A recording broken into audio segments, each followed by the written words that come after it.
Hello, Knowledge family. Hope everyone could hear me. Let me go into this right quick. Ooh. So what's going on, family? Let me see. I know y'all was saying where she at. Y'all know I be on that late time for real. Let me first see if I got it going. Uh-oh. I ain't mean for that to happen. Let me see.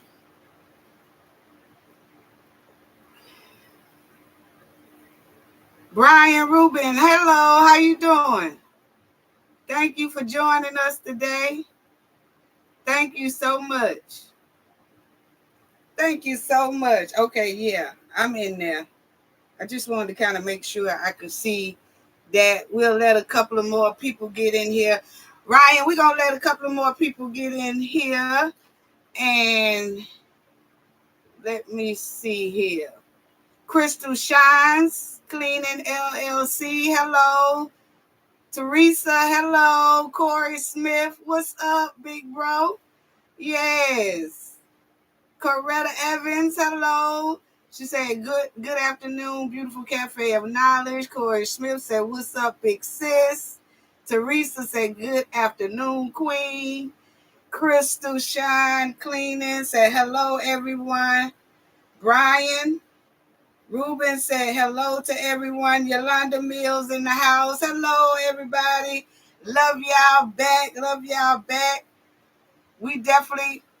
I'll wait a few more minutes, but I'm going to also talk about that Mardi Gras contest that we do every year.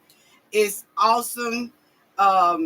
Maybe some people who attended last year would call in later when we open up the lines and can kind of tell everybody how much of a great time that they had. We did have a great time. The Knowledge family did on our last Mardi Gras celebration. It was wonderful. We do it in Mobile, Alabama. A lot of people don't know that New Orleans have Mardi Gras and Mobile, Alabama have Mardi Gras, which they both are no more than like an hour, 15 to 30 minutes away from each other. So they both have it. They have kind of a discussion about who was first. But if you look at it and you look through the history, Mobile, Alabama did do Mardi Gras first, and then New Orleans took it like a couple of years later, and they just took off with it. They do it in a whole nother way. Mobile do it the same way. It's just more family friendly. Yeah, and I feel a hell of a lot more protection because they don't be playing down there. But anyway, so yeah, we're gonna talk about that too later on. We also gonna talk about that mud while in hen, of course, and then we're gonna talk about. I do want to touch on Young Thug's case because that trial has went to a halt right now. I want to talk about that because I didn't like some things what happened. The reason why it came to a halt, but it's supposed to continue Monday, and we'll see what they're gonna say about it. And then I also want to tell y'all about Diddy's update as well. So we got a lot to talk about here, family. So we'll wait a little bit longer. I'm going to let some more people get in. Hold on, family.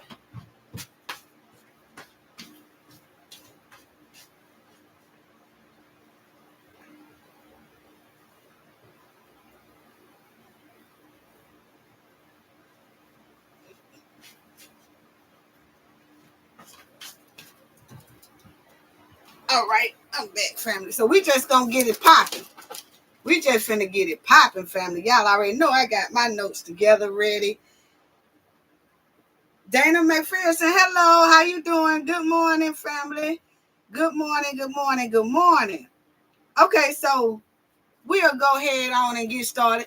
As y'all know, they had that meeting this past Tuesday at Thornton Township, and Tiffany was trying to have a meeting upstairs, and then Trustee Gonzalez, he wanted to have it downstairs where it was so more people can attend, basically. Okay, it's the Open Meetings Act. upstairs is basically violating the Open Meetings Act because there's not enough room for the people up there, okay? But you know Tiffany gonna try to have it her way anyway, okay? So she was upstairs and sat up there and told them people that the trustees did not show up. When all the time Gonzalez and some residents was downstairs, and it was her goons, and her supporters upstairs. But see, the thing about it is nobody really knew that Gonzalez and some other members of residents was downstairs. They didn't know, because I didn't know. When she was saying that they didn't show up, of course, we all know she's a big liar, so we should have knew right then that she was lying. But, you know, she was saying they wasn't there, and we didn't see them, so we was really thinking that they wasn't there. Now, Carmen didn't show up, but Gonzalez was there. He was just downstairs. So, I really want y'all to hear how this hen lied about that. Y'all already know we finna ride some bumpers today. Corey said, let's go. He said, let's go. He said, tell the truth. Okay. Hello. How you doing? Yes. So, but they didn't come upstairs. Gonzalez didn't, because of safety concerns, and rightfully so, because they have a lot of restraining orders on Tiffany goons. And I'm going to tell y'all about that, because we knew, we just did a video about Carmen having the restraining order on Keith Price. Well, actually, it's a lot more people that have restraining orders against Tiffany goons. And I'm going to show y'all what I'm talking about. So, but I got that information the morning of the meeting they were supposed to have. So I kind of figured they wasn't going to have that meeting because of what somebody wrote in my comment, and they're a very reliable source, which was Mr. Paul. Mr. Paul wrote in the comment section early that morning before the meeting, and he let me know a little something. And I'm going to let y'all see it, and then we're going to talk about it. Because I knew then, once he wrote that, I said, well, they must not going to have a meeting tonight, because obviously Tiffany is not following safety concerns, and there's a lot of restraining orders on people that didn't nobody know. Okay, so we're going to get into that. But always you're supposed to have safety concerns come first. And a lot of people were saying, I don't want people to really feel like the trustees are holding up the meeting and they not getting anything done, or they just BSing around. Carmen, I heard, didn't show up, point blank period. Okay, understandable why. Okay, but safety needs to come first. And depending on Keith Price and Tiffany and Kamal to say, oh, we got the safety down, we got it together, y'all don't have nothing to worry about. Anybody who should be worried is Tiffany. What? Y'all the ones everybody's scared of, so you gonna tell us that y'all got it covered so we can feel safe coming in, when y'all are the ones that are intimidating, heckling, threatening, bullying. Y'all doing all that, but y'all expect for us to think y'all got us our back by hiring protection. All that protection is y'all. That's y'all goons. That's not real state protection. That's not real FBI protection at all. So that's what really pissed me off. I'm gonna give one more shout out to everybody. Name, hello, TS in the house. Salute to our moderator. Salute. Spring Flowers 8. Hello. Shout out to everybody. So my thing is, before you have a meeting or before you even run an event, safety supposed to be the first priority. You talk about anything else, but safety is supposed to be the top priority.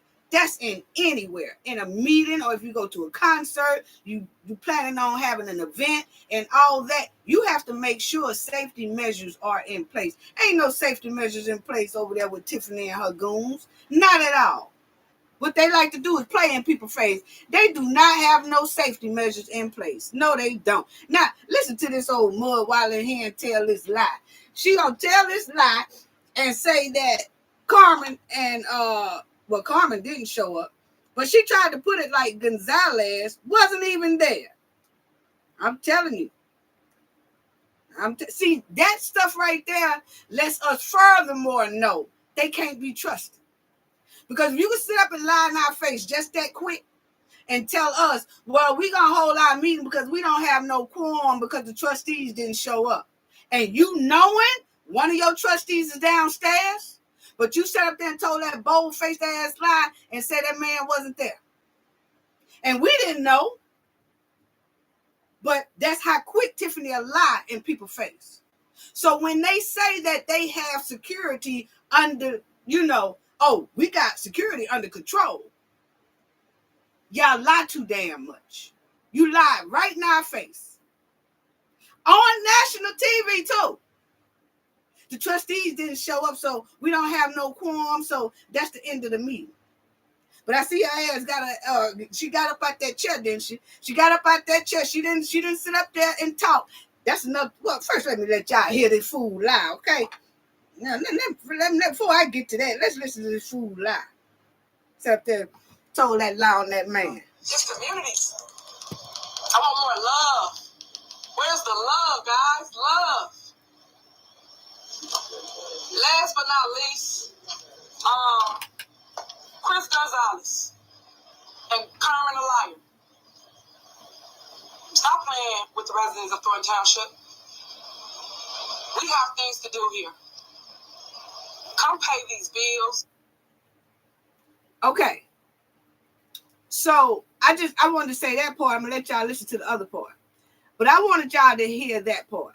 She said, Chris Gonzalez, Carmen the liar, y'all come on and pay these bills.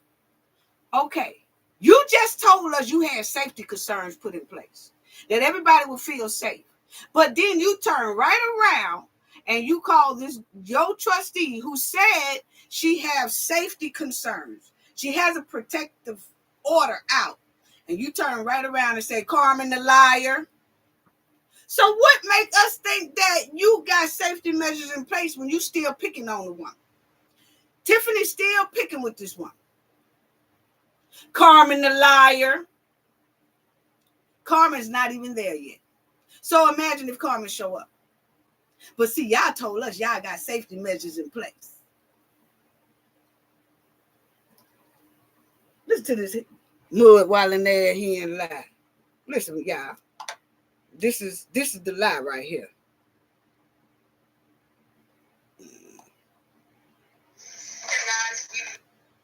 Yeah. Guys, we do not have a quorum, so we will not be having a board meeting this evening because all this point the finger to Tiffany or allow me, I'm over it. Because all this point the finger to Tiffany or allow me, I'm over it.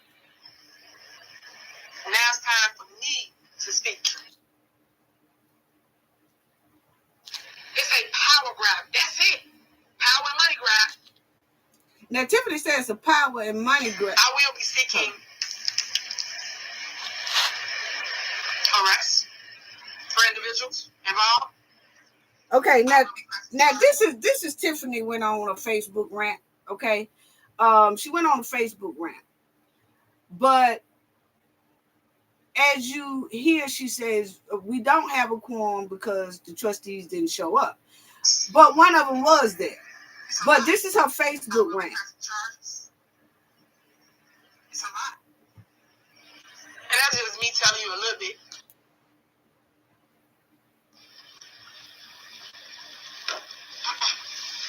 So, today we had a scheduled board meeting here at the township.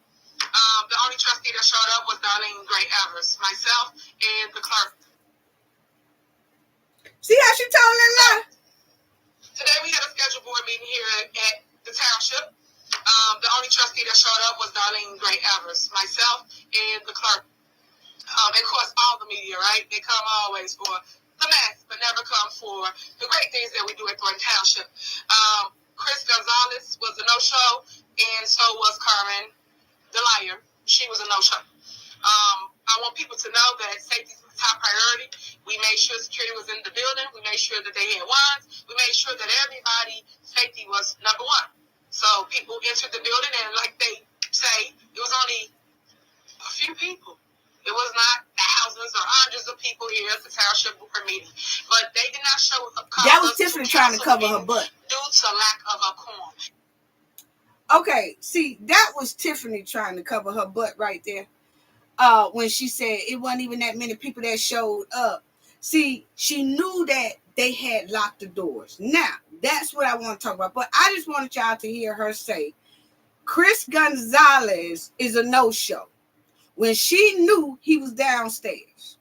And she said, and we got safety measures in place. Your mouth ain't even safe. How the hell we supposed to believe your safety measures? How can we trust your safety measures when we can't even trust what you say? Because you sat right up there and lied in everybody's face and said that man did not show up when he was really downstairs. With other residents like Mr. Dan Lee, Miss Mary, Mouth of the South, Alicia, Miss Hill, all of them was downstairs. Along with Chris Gonzalez. And she sat right up there and said he was a no-show. And the part when she said that the people, it wasn't that many people even showed up. It's not like it's no hundreds of people showed up. See, Tiffany did that because she knew she had locked the doors upstairs where only her supporters can come in.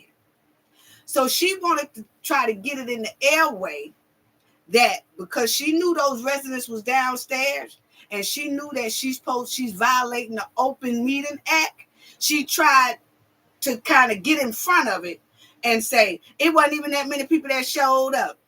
She's trying to make us feel like only the people that was upstairs with her are the only ones that showed up when the downstairs had a lot of people as well.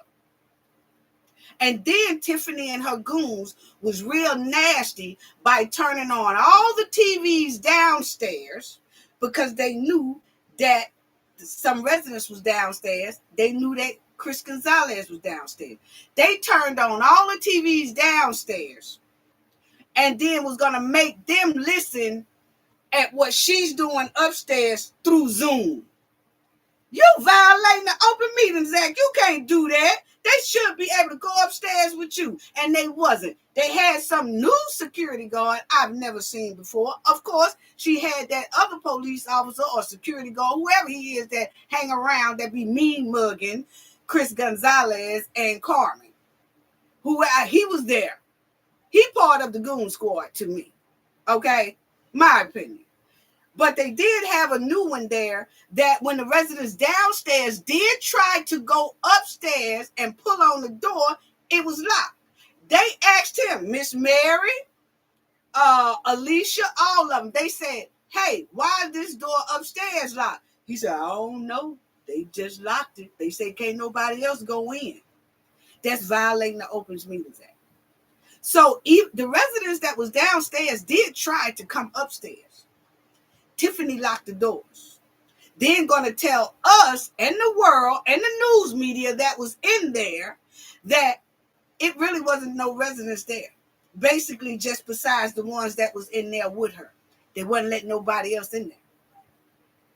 And then it's not even supposed to be in that little tight ass place anyway. They should have had it downstairs where it's big enough for everybody to go. So see, Tiffany be playing in people's face and trying to play in our face, but we won't have it. We're not having it because we already know what Tiffany is doing. She's a big ass liar. I can't stand a liar. Anyway, Jody Harris, hey. Jody Harris said, hello, glad I caught her live. We glad you caught her live too. Yes, TS said, wow, she's delusional. Yes, she is delusional and off. And then Jody Harris said, wow, she is an arrogant demon. Yes, she is. She's arrogant. Arrogant, yes. But who else? Okay, I think I got everybody else. But that's what got me. I felt that was so wrong.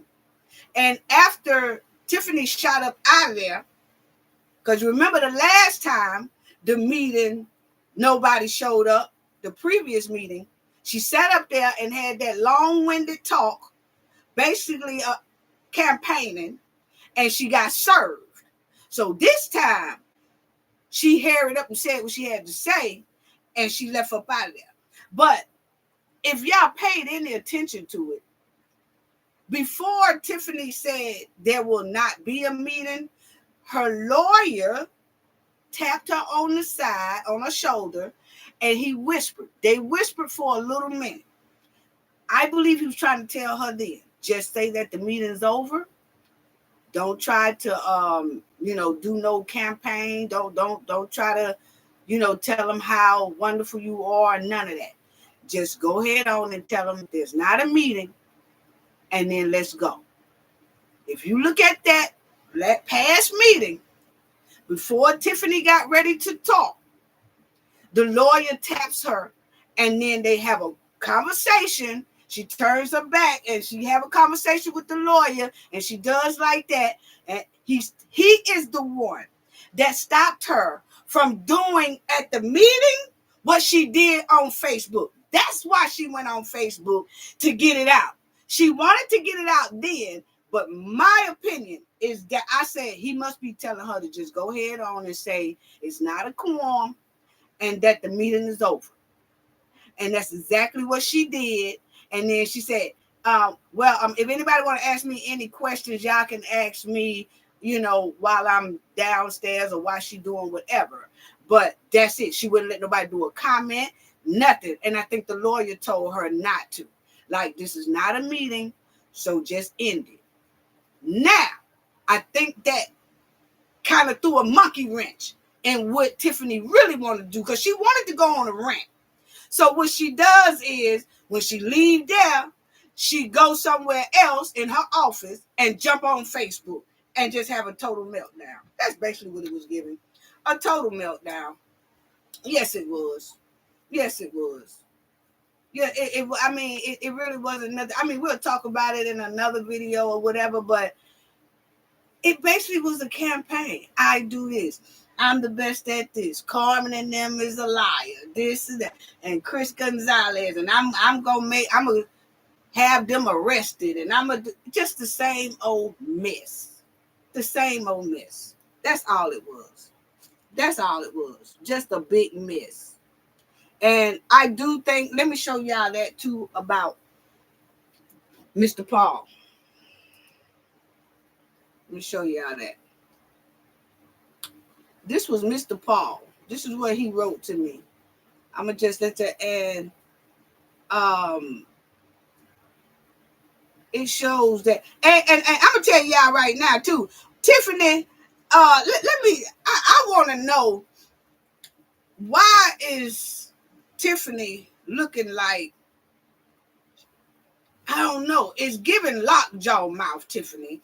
When you did that Facebook video, y'all know I told y'all I listen with the sound off, listen with the sound on. If you look at her, don't even be talking about what she talking about. Just turn the sound down and look at her. Tiffany's mouth is twisted there. It twists. It looked like lockjaw mouth. It looked like street lockjaw. Okay. Now some people would do that if they've had some type of illness or sometimes a stroke, something like that. Understandable. That right there, Tiffany, looked like street lockjaw.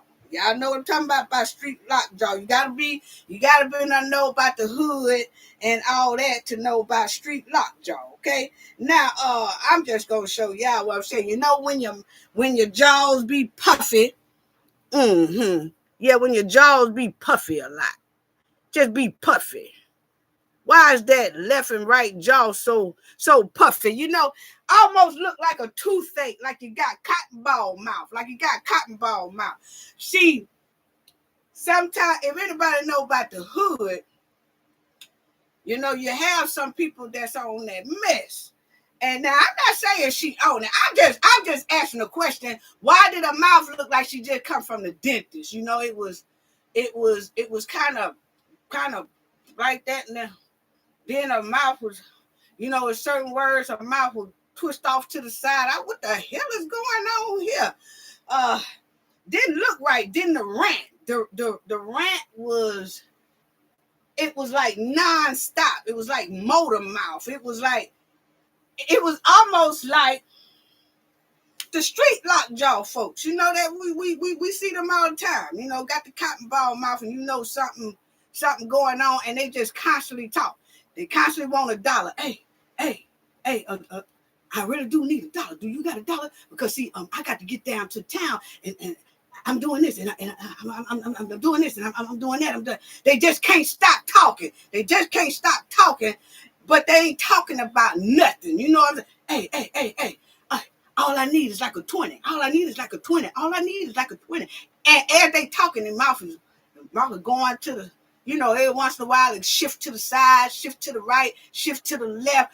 But they talking, and they can't stop talking. Hey, all I need is a 20. I just got to get my baby some Pampers, and just got. I mean, look at it. You know, just come on. That's how Tiffany was acting. That's how she was acting. That's what it was given to me. I'm just saying what it was given to me, okay? I'm just saying. You know, I'm just asking, why did it look like cotton ball mouth? It looked like dentist mouth. That's all. It just looked like dentist mouth.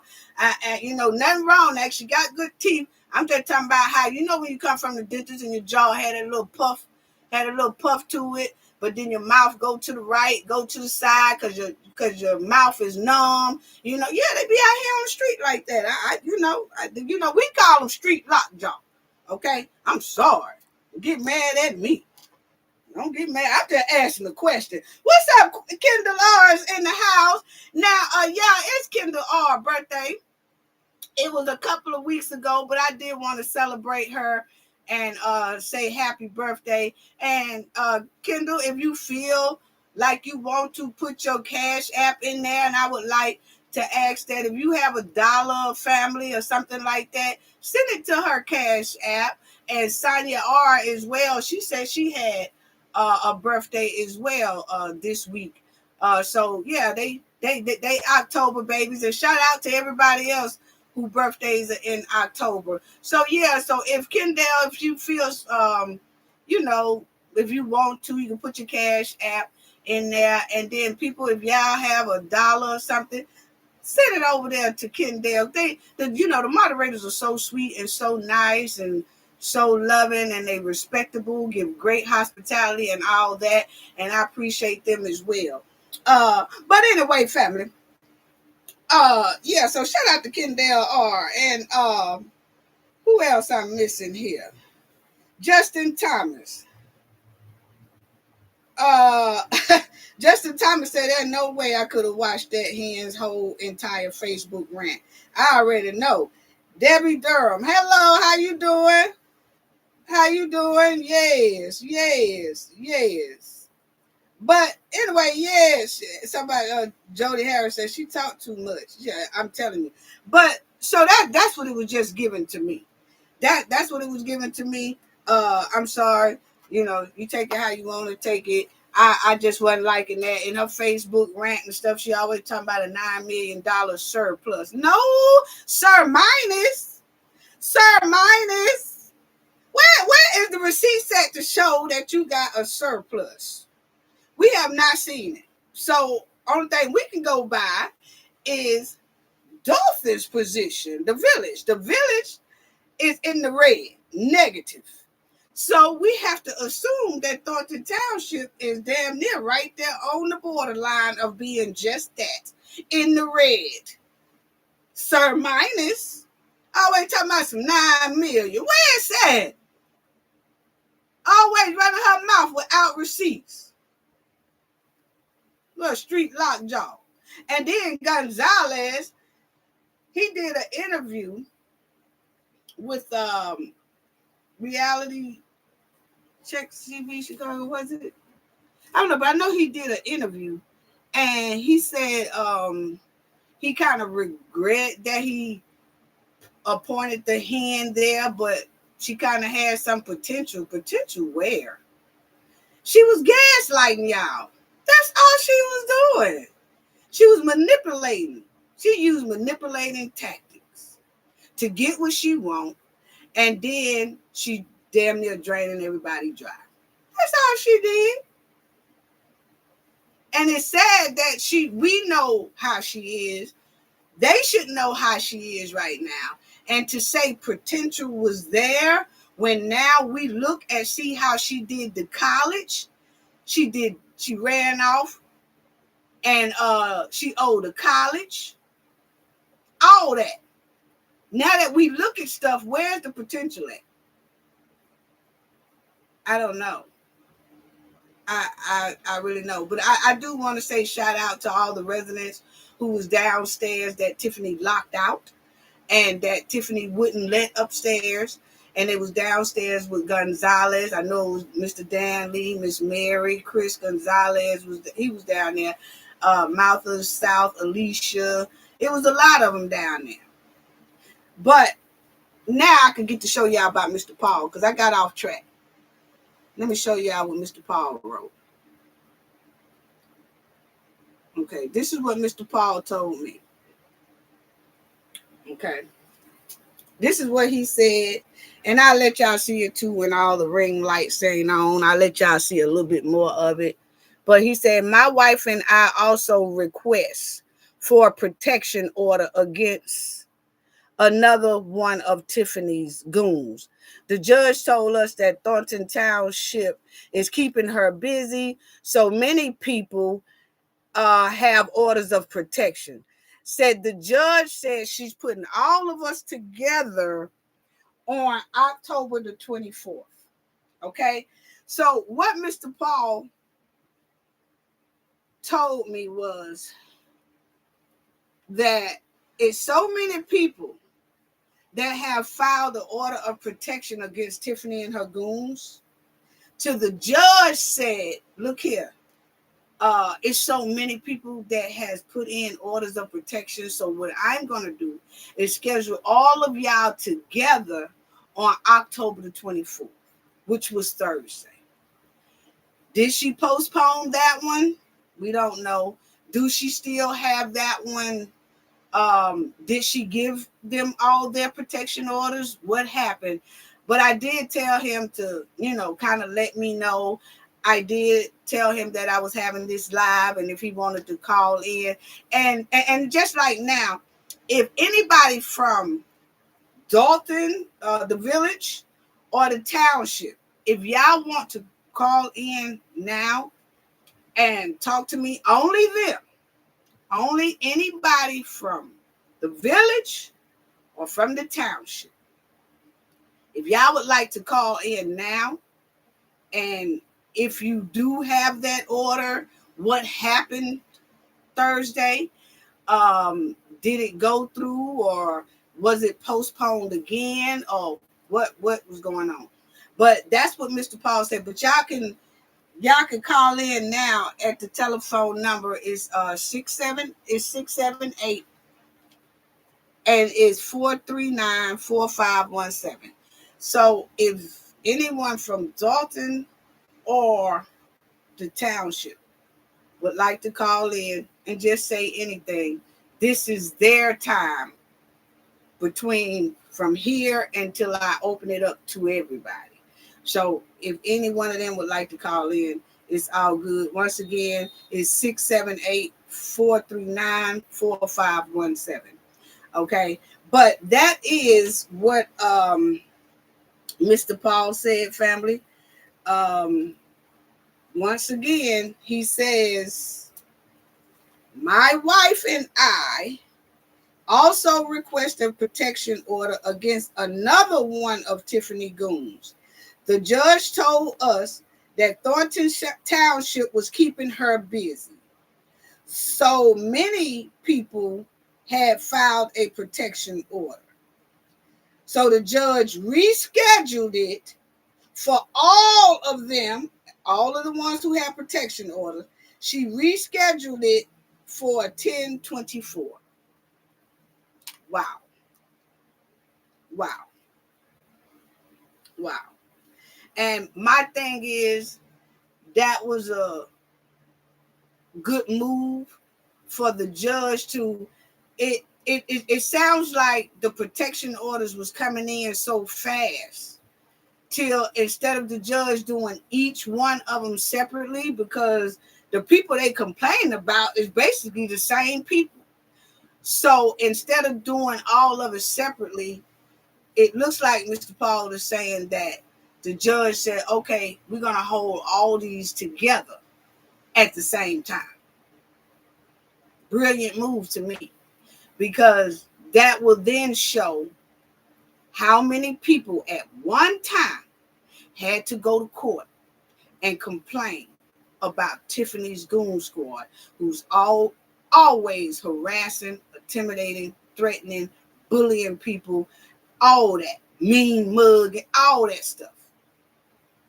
Yeah, so that was a brilliant move right there to put them all together. So don't know what happened to me, but that's real messed up.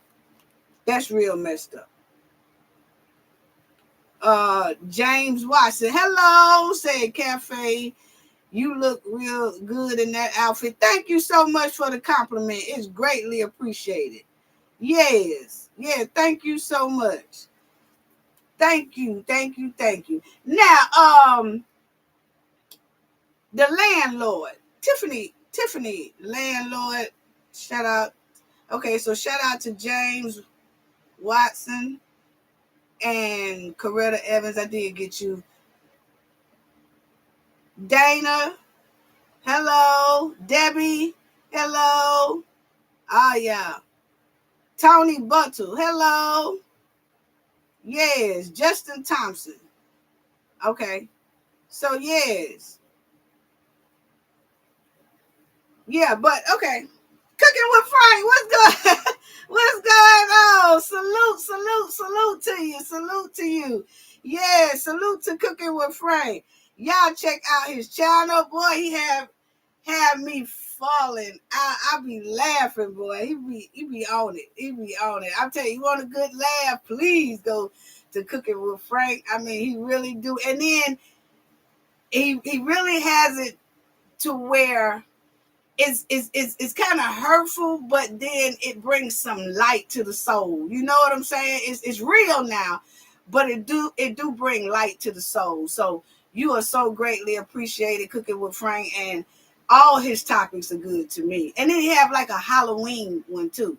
So I saw that as well. So yes, thank you, and salute for having your boots on the ground, YouTube boots on the ground as well, and all the content creators that have their boots on the ground for all different subjects and trying to make change and things like that. So thank y'all so much.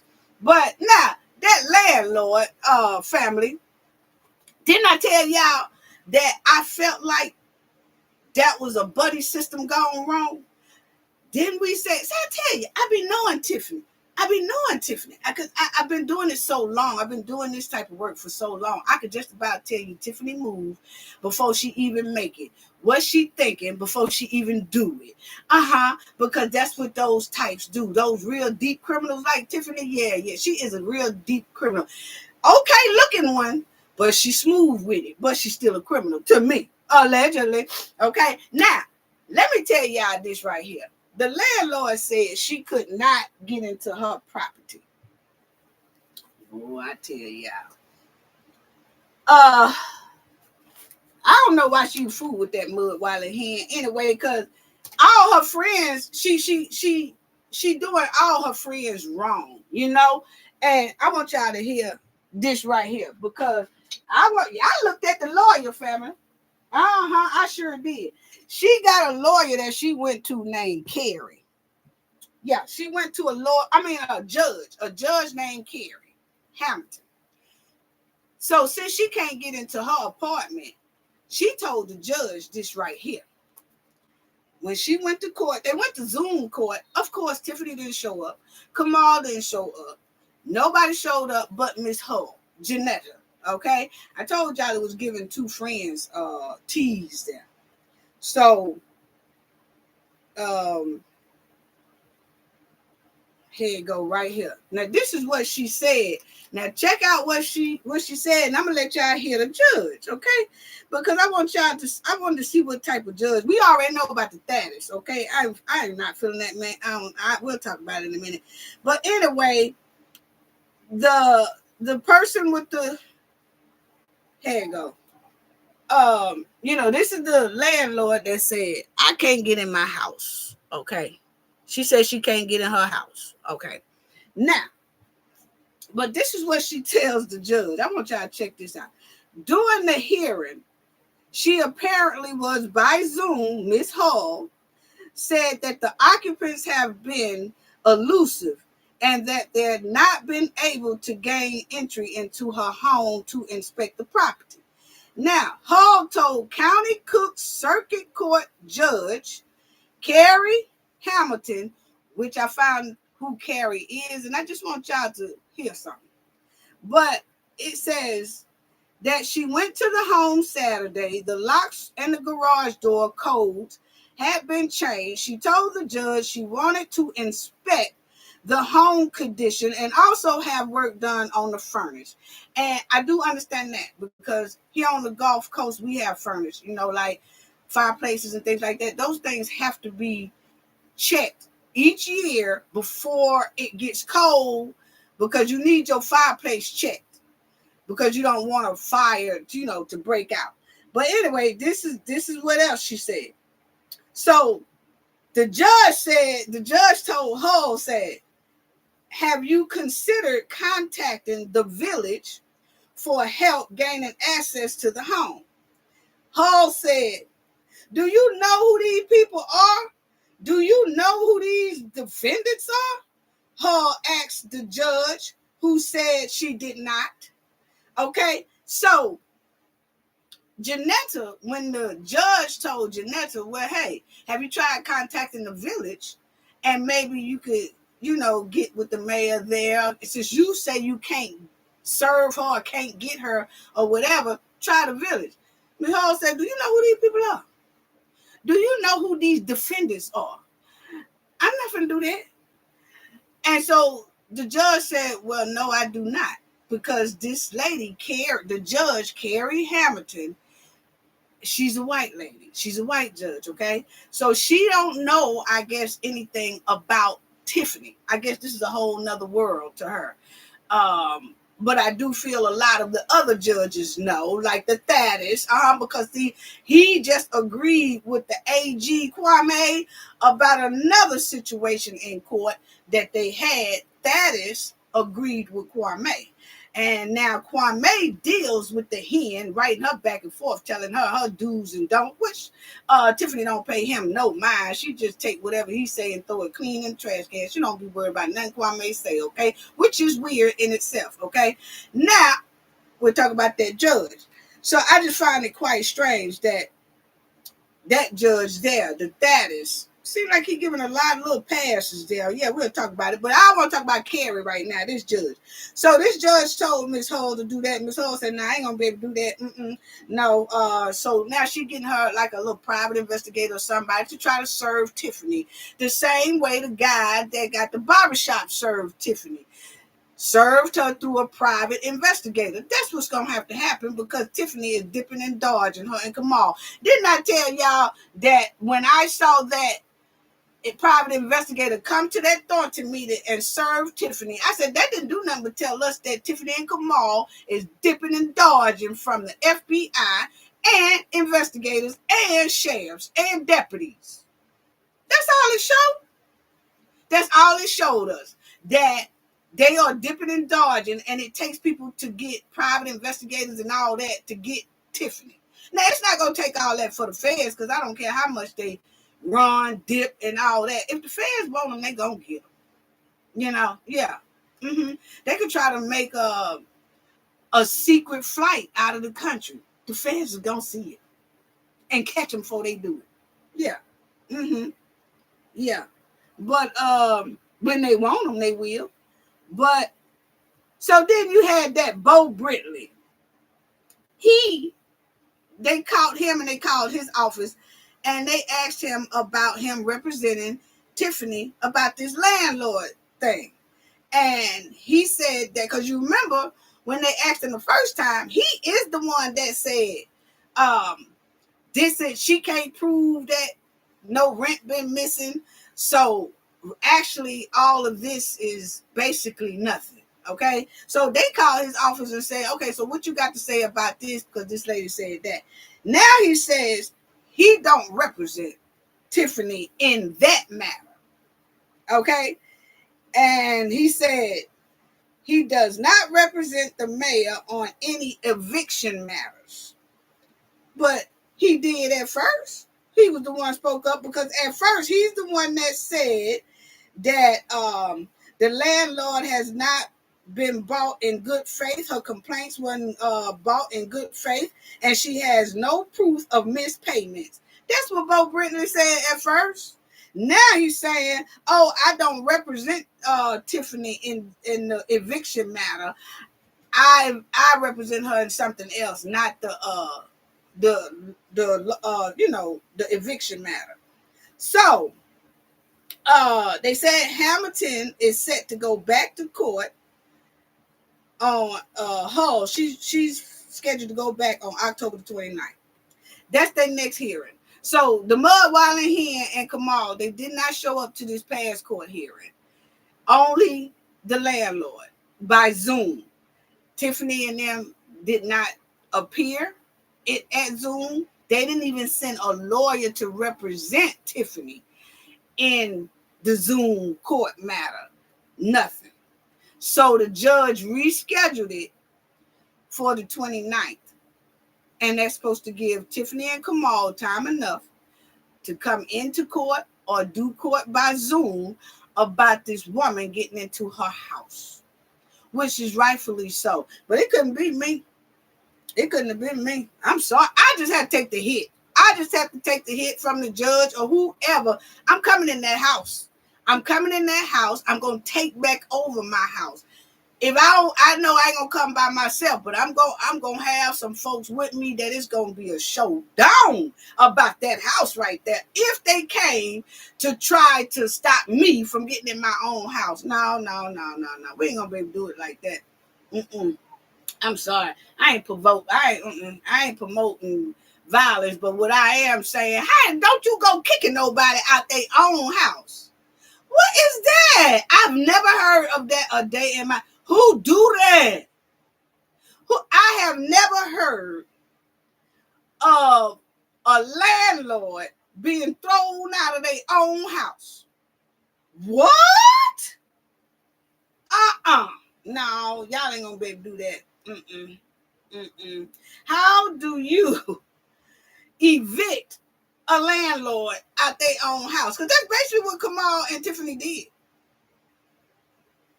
How do you evict somebody out their own house and say that they can't come in there? And when they try to come in their house, you change the locks. You change the codes. It's been a minute, that lady said, since she's been able to be in her house. And then she said, but see, I kind of have sympathy for this lady, and then again, I don't. Because when you're hanging with Tiffany, she said she had been knowing Tiffany for a long time. Tiffany family know her family, and she, vice versa. You already know who you was dealing with.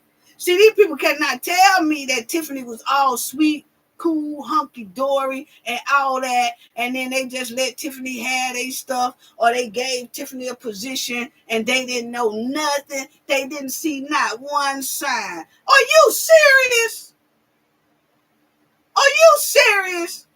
If Tiffany didn't do nothing but snatch your bag of chips when you was hungry and you got them in your hand and she ate them all up and you looked at her like, really? That's a sign right there that she'll debo you. Somebody's seeing some type of sign. But see, I feel like what it is, a lot of people are embarrassed to say, yeah, I knew she wasn't shit. I felt like she wasn't shit. And I just let her do it anyway. See, People feel too embarrassed to really say that. So they're coming up with excuses that we know that it just don't fit.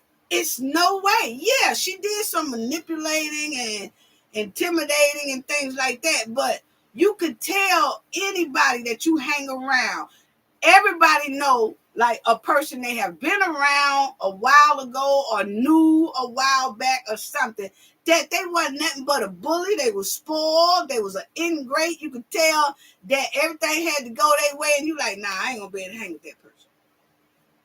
But if you think you might can get something out the deal, you will deal with it. And then when you don't get nothing out the deal, now I ain't even know they were like that. I ain't know they were like that. You know, they were cool at first. No, they weren't. You thought you might get something out the deal. That's just how I feel. I'm sorry. Ain't no way it ain't no way.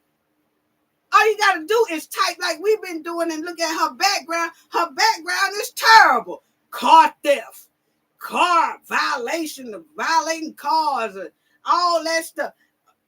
Them old trifling hamburgers.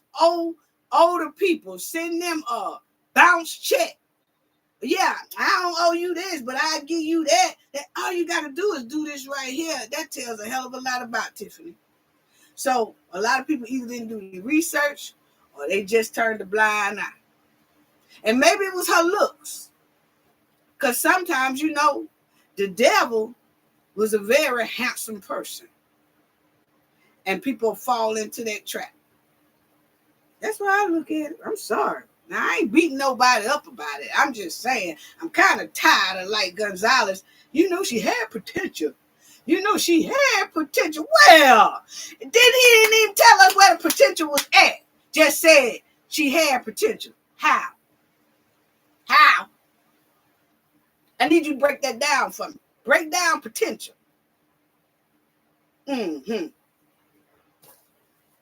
Yeah. Anyway. At least Carmen admitted it. See, that's what I'm talking about. At least she admitted it. Keith Freeman did too. You know, Carmen said, I just thought she was this. I thought she was leading us in the right direction, but it turned out she ain't nothing but a trash. She trash. At least Carmen did say it. And I'm here to straighten it out. And she admitting Keith Freeman did too. He said, when I was there, it was a bunch of dysfunction. In one of his statements when he was doing his bankruptcy thing and when he was doing deposition, he said it was chaos in there. He said, yeah, we was all together. I was part of it, and it wasn't nothing but chaos. You had Carmen said, yeah, I was with her. Yeah, I was. But I thought that she was doing something good until I saw different things and I realized, oh no, this right here is not right, this, that. But the point is they taking accountability. So Gonzalez, not getting on you, homie. I'm just saying, I would like to hear some accountability. Yeah, when that man asks you, do I regret it? You did say yeah, but then you tried to come back and justify she had potential. No, she didn't. Just go on and say it. Either you were scared of her and her goons, or either you said, yeah, I hate I put her in there and she ain't worth a nickel. And that's why I'm trying so hard to get her out of there. That's all. So yes, I regret every minute of it. Ain't no potential. I hate it turned out like this. But since it did, I'm the first to try to push her up out this supervisor seat. Yeah. I wasn't feeling that, Gonzalez. I'm just going to take, because you still ain't holding accountability. So if a person still won't hold accountability, saying, yes, I regret putting her in there, and then coming back to justify why you did it, no, man. No. The village was right down the street. Before you even appointed her, you could have went to that village and say, hey, How she treating y'all down here? And they could have said, man, we having all kind of money problems out this damn hoe. You know what I'm saying? And then you could have said, oh yeah, well, I ain't appointing her. Because he actually said that after he picked her, he started hearing the rumors at Village Hall saying how bad things was going. If he hadn't went there first, that would have never happened. So hold accountability, man. I'm tired of talking about Gonzalez. I really am. Anyway, this here landlord, she talking about she can't get in her house, and like I said, I feel a little sorry for her. Then again, I don't. I'm sorry. I'm sorry. But anyway, she got to Judge Carrie Hamilton. So you know how we do, okay? Just like I looked at the Thaddeus judge, and I saw that he had a case that the AG Kwame was in his courtroom, and he sided with Kwame. So I said, okay, so that's what I'm kind of watching that, because it just looked kind of funny. But anyway, so I said, well, who is the Judge Carrie Hamilton? So I found a interview that she did, and this is the type of judge she is. Okay, family. So listen to what type of judge. This is her talking, Miss Carrie Hamilton. This is the judge that the landlord have, that Kamal, the hen, and the landlord has now. They got to go back before this lady in the court on October the 29th, okay? But I just wanted to get a feel of who this woman is and see will she be letting Tiffany scapegoat all over the place, okay? So this is her. This is her interview. I just wanted y'all to hear this little bit so y'all get a feel of who this here judge is that the landlord got. That's a place where I could really go make a difference in people's lives. And so I put my name out there as someone to be considered, and I was just lucky enough that they appreciated my credentials and what I had to offer, and they gave me the appointment. But that was really what got me interested in state court. What got me interested in being a judge is I tried a lot of cases in front of a lot of different judges and saw what an important difference it makes to have a smart judge who isn't afraid to make decisions and really can keep things moving. Okay. So, Tiffany Kamal has a judge now who says that she's not afraid to make decisions, okay? So, we're gonna hold her to that, okay? But because we really want to know if that's how she do operate, but it sounds very good right now, okay? So yeah, so now finally we at least have a judge who has said in some of her interviews that she is the type of judge that is not scared to make decisions, tough decisions. So Tiffany, I really do hope that she makes a very good, tough decision on you and Kamal. Yes. And throw all y'all stuff outside so that lady could get in her house like she rightfully deserved. I hope she throw a fine on y'all too. Actually, I'm hoping that y'all don't appear, because see, y'all rude like that. Y'all disrespectful like that. Y'all don't show up because see, Tiffany thinks she don't have to show up to certain things. And I think Tiffany didn't appear by Zoom. Have y'all noticed, this is just my opinion, this is just a theory, family. Have y'all noticed that Tiffany appears at Thaddeus courtroom, right? Why didn't she appear at Judge Carey's courtroom? It's given that I don't have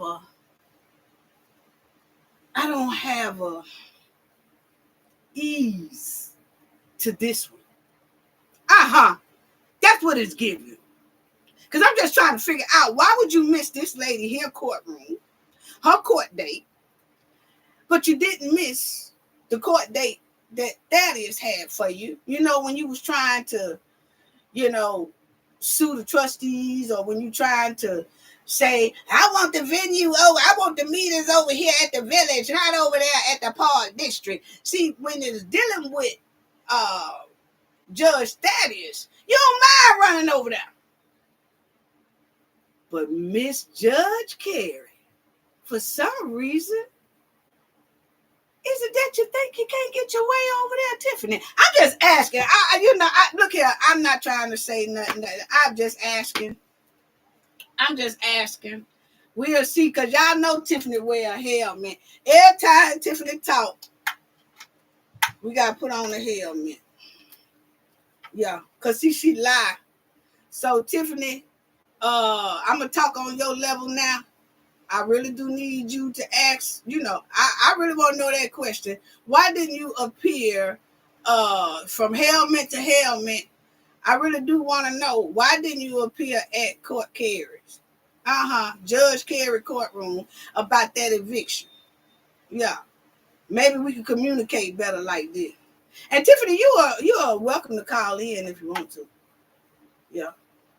But see, you have to be on Tiffany level when you're talking to Tiffany. You really have to have that helmet on. Yeah. So hopefully that the landlord get in her spot. Yes. And the mud while in hand, let this landlord inside her place. Yes. It couldn't be me. It couldn't be me, family. It couldn't be me. Tiffany, I'm still wearing my helmet every time I gotta talk to you. I'm sorry. Now this judge status, some people say that. Let me give y'all a shout out again.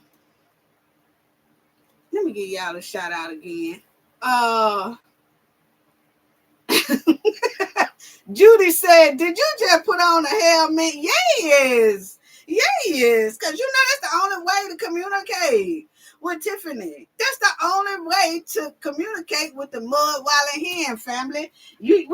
I've just figured that out. You have to do that. You have to go helmet to helmet, Tiffany. Helmet to helmet.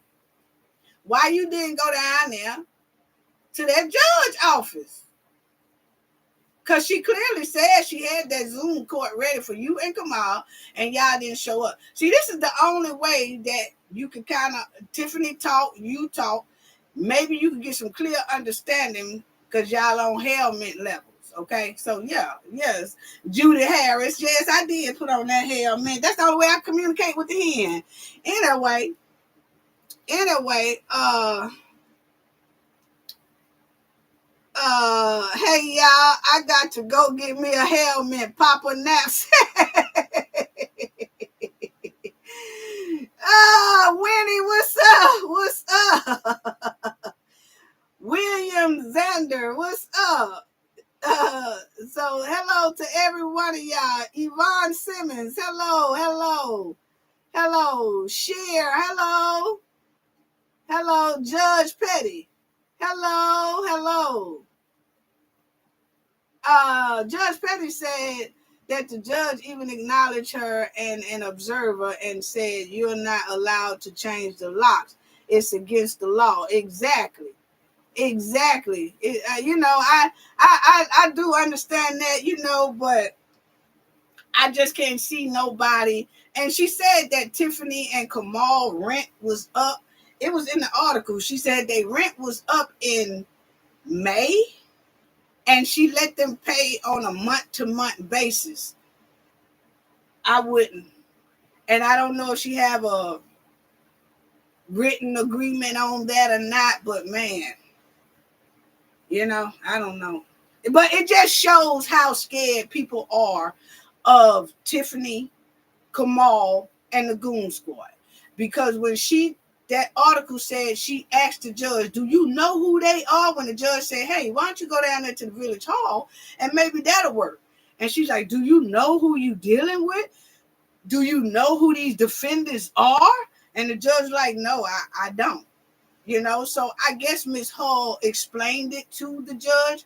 But the point is, it just shows how intimidating Tiffany and her goon squads are in that village and the township.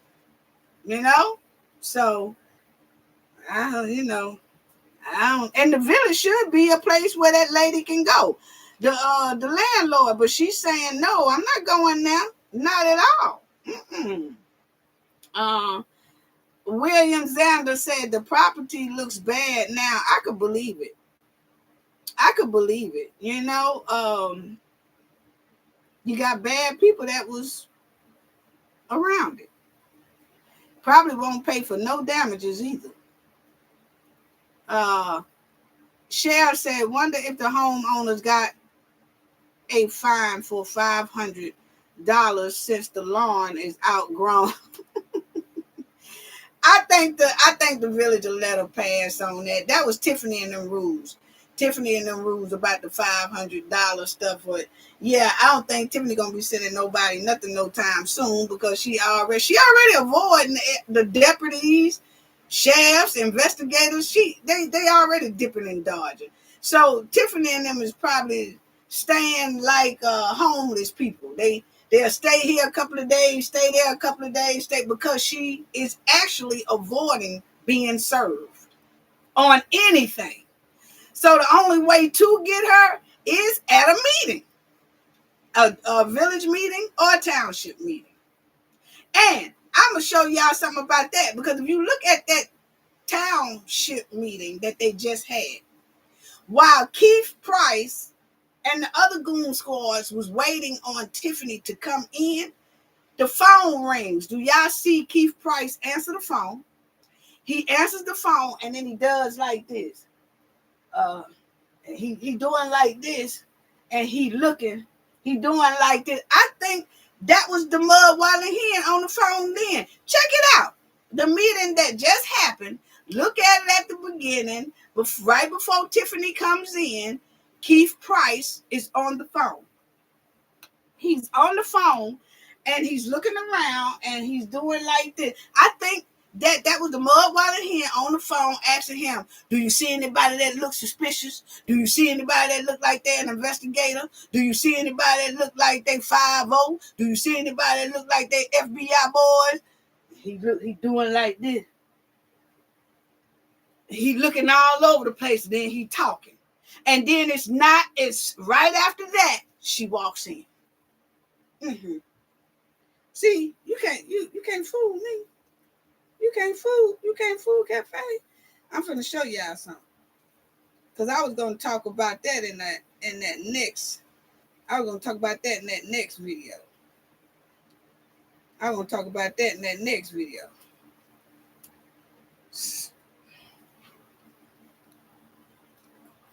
See, Key. That's how he was. See how he looking around? He was looking around with that telephone. Right after that, he was checking the crowd. And he doing this. He checking the crowd. And then once I guess he gives her the okay, like, nah, I don't see nobody that kind of looks suspicious. Then she walks in. Mm-hmm. They ain't slick. You can't get nothing past me, huh? Anyway, official first lady, right? Yes. Marilyn Conley.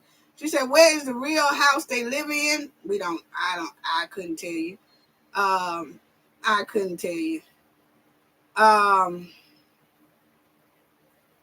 Okay, Kendall says she's driving right now. She'll be back for about 25 minutes or whatever. Okay, Kendall. Okay. So salute to everybody. Maureen, salute. Upcoming, salute. And then she did another food giveaway yesterday. She did a food giveaway, just trifling. Food look burnt, freezer burnt. Yes, it do. She trying to give away old food from that pantry that got critters all over the place. Hey, that's what the article said. Got critters all over the place. Yes, and that's why Keith was threatening, and he fired Mr. Jones, family member, because they reported about all them critters in the pantry. Yes. And she was out there yesterday and was giving away that food, and it got township boxes on it, as she was telling people to elect her. That was a campaign. You're not supposed to use government money, government funds, government food, all that stuff to promote voting for you. That was a clear no-no. That was a violation right there. I don't know if anybody gonna report that, but that was a clear violation right there. Tiffany was not supposed to do that. If you listen to her, she talking about and y'all don't forget to vote for me. Y'all don't, I'm out here. But I ain't here to talk about that today. I'm here to give out the food. No, don't try to play in our face. You slipped that in. You put that in just for the hell of it. Yeah, you did it. You did it. You know what you were doing. That's what you do. And she was not supposed to do that. That you cannot do that. Use the townships or the government's money, government resources to promote your campaign. That's basically what she did. Yes, she did. And now that Judge Thaddeus, he did, I could see people saying that Thaddeus agreed with the trustees and Tiffany did lose one. But if you think about it, he ruled on the meetings at the village can be at the district park, but Jason has to let Tiffany run the meeting. What? And that Jason overstepped his powers? Are you serious right now? What powers did he overstep? See, this is what I'm saying, that the more I look at this, it smells like skunk meat. I'm sorry. First of all, they say that, okay, I seen them, it was the news on one of the local news said that the judge sides with the trustees. No, he sided with the AG. The AG had already said that. The AG had already said that the meetings at the village don't need to be at the village hall. They need to be at a venue or a spot that can hold the capacity of the residents. He ruled that. That was Kwame. He said, okay, he had, he said, this is it. Now, Tiffany come right back to just want Thaddeus to say that Kwame is wrong, which wasn't going to happen because they were just in court together. I told y'all she wear this right here. How do you think that judge was going to rule against Kwame when they was just in court about a month ago with a ruling about the environment, somebody about the Trump water, it was something, one of his buildings had put pollution inside of the water, and Kwame wanted them to be responsible for it. The Judge Thaddeus, it was in Judge Thaddeus' courtroom, and he ruled with Kwame. He was just in there. And then Tiffany gonna say, well, since Kwame ruled that I have to have it at the Park District, Judge, can you rule that I don't have it at the Court District? At the Park District? And the judge say, nah, I'm still ruling that it can be held at the Park District. Well, he didn't do nothing that Kwame didn't do. Kwame had made that ruling first. Then only thing the judge did was say Kwame was right. So actually the judge sided with Kwame. That's how I look at it. And then when he said Jason overstepped his boundaries by starting the meeting before the hen get there. This mud-walling hen was about an hour late, so she can disrespect everybody's time for a whole hour, and they have to sit there. See, I don't know if Jason and the trustees asked the judge, can you put a Pacific time on that?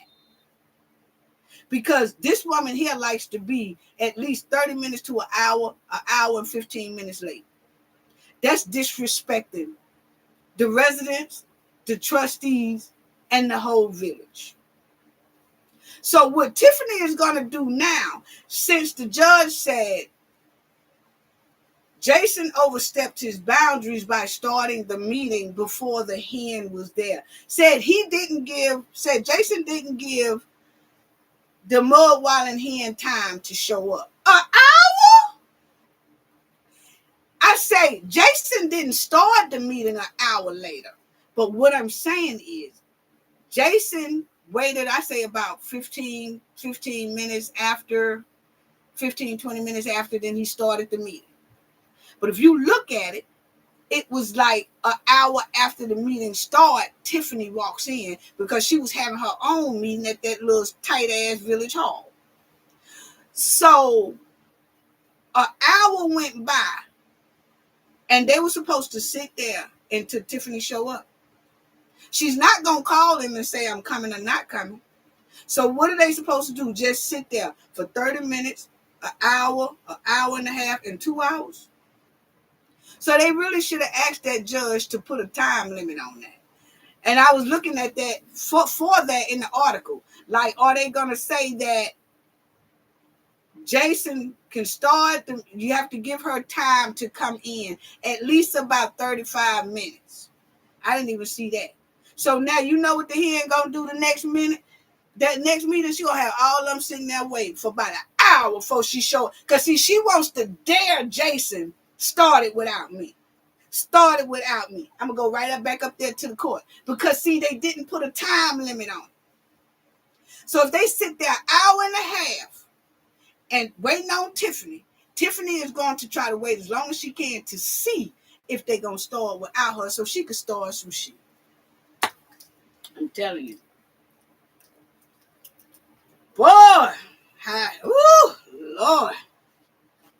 Ooh-wee. Boy, I tell you. But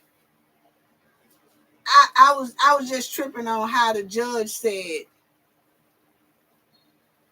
don't y'all can have it at the park district, but just Jason overstepped by not giving Tiffany enough time to get there. So did anybody say, Judge, it was an hour before she even showed up? Yeah, I started the meeting about 15, 20 minutes, but regardless, she still wasn't there. She didn't walk into that building until about an hour late. So what is the time limit for us to give her before I can do my mayor pro tem job? That's what he is.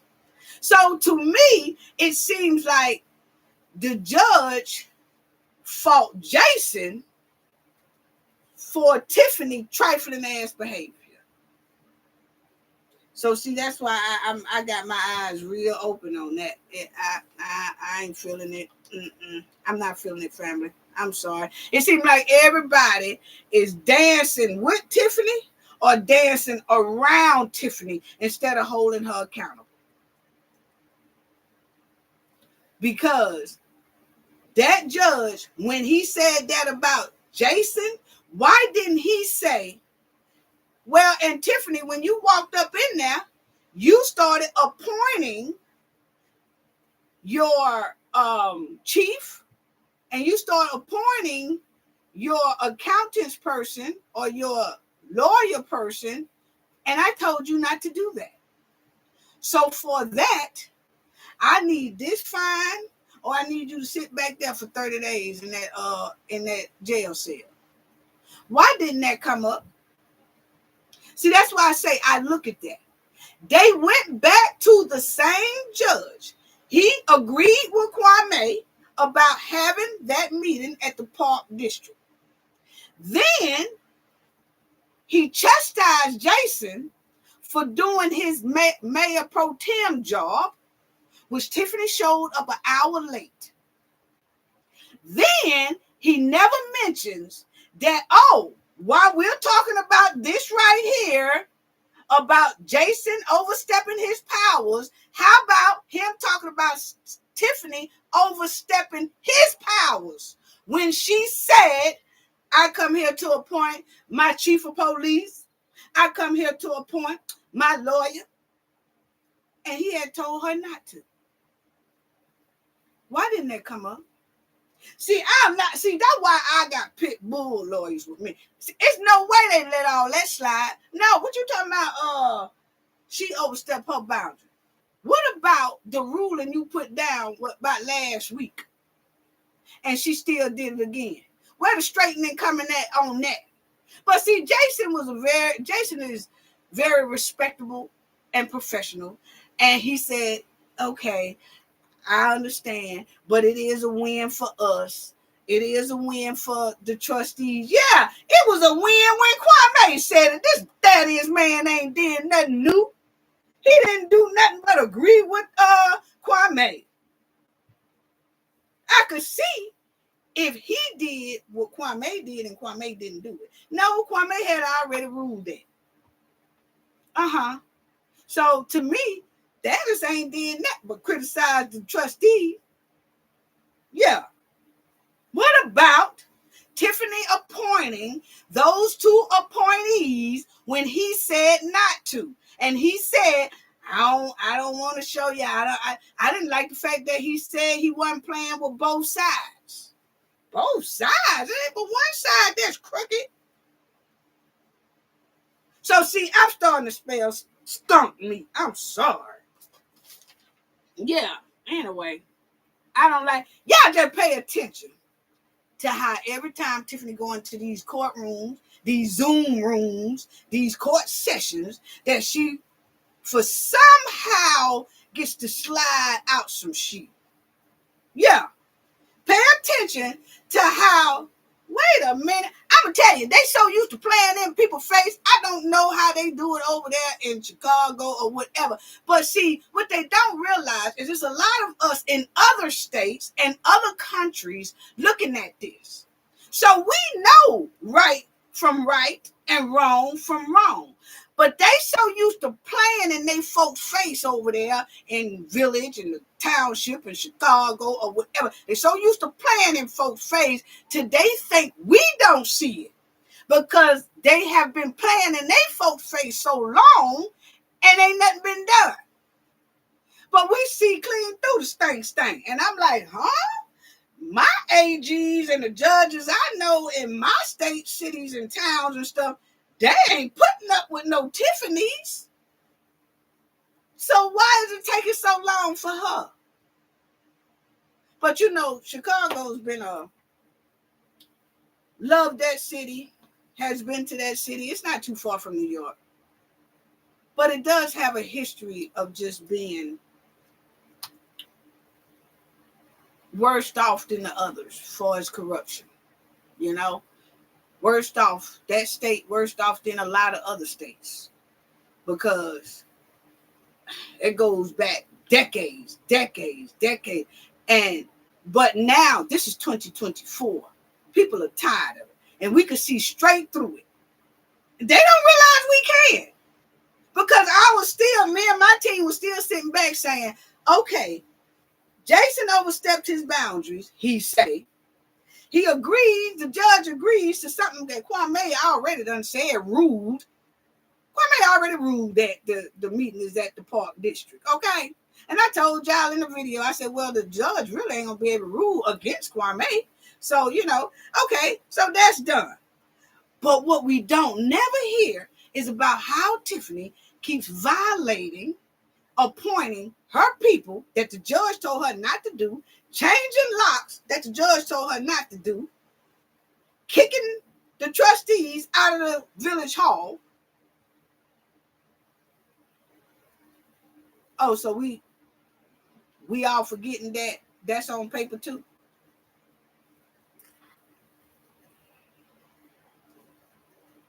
What y'all saying? Love y'all.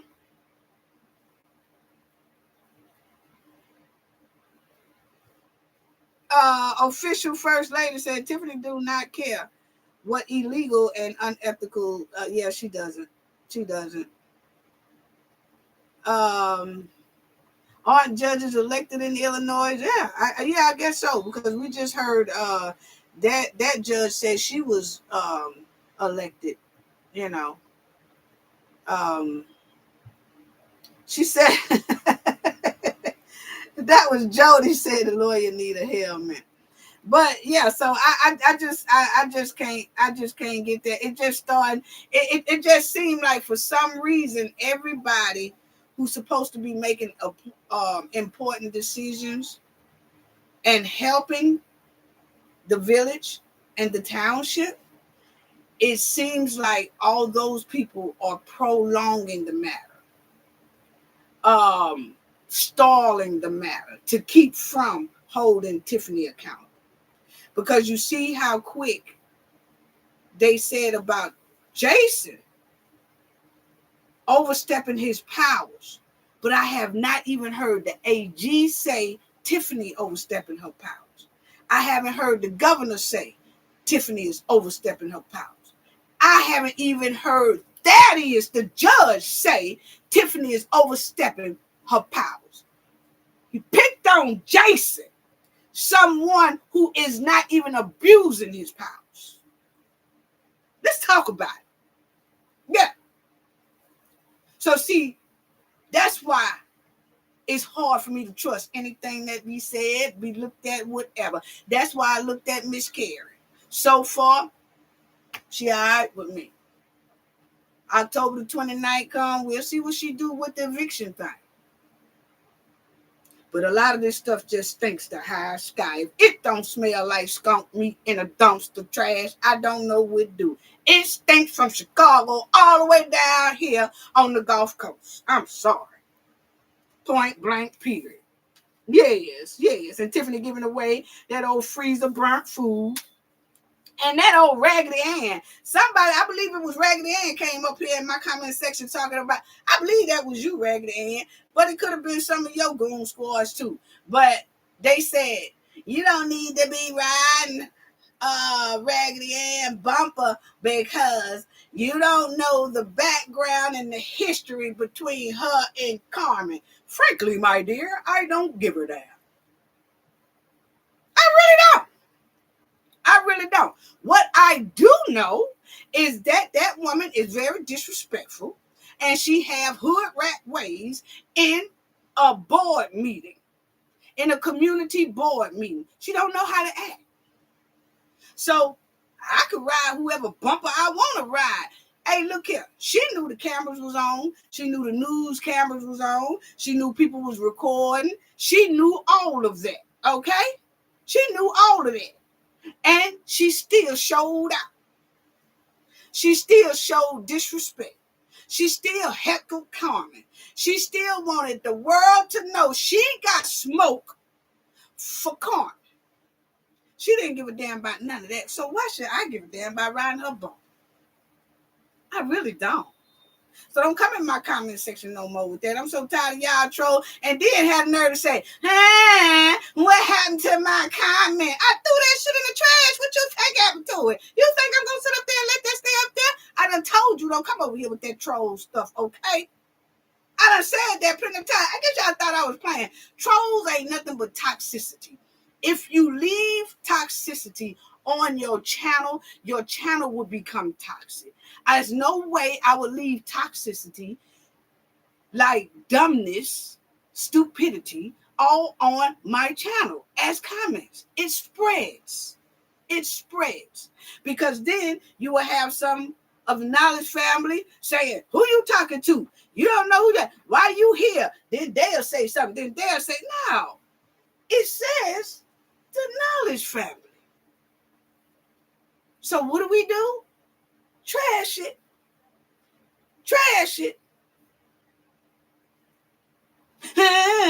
What happened to my comment? If you gotta ask me what happened to it, that even furthermore shows you are Team Tiffany.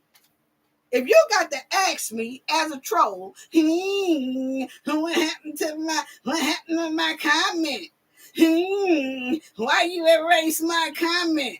Because it was trash. Y'all gonna learn. This channel is not like ordinary. A lot of people do leave disrespect on their channel. We don't. It's toxicity.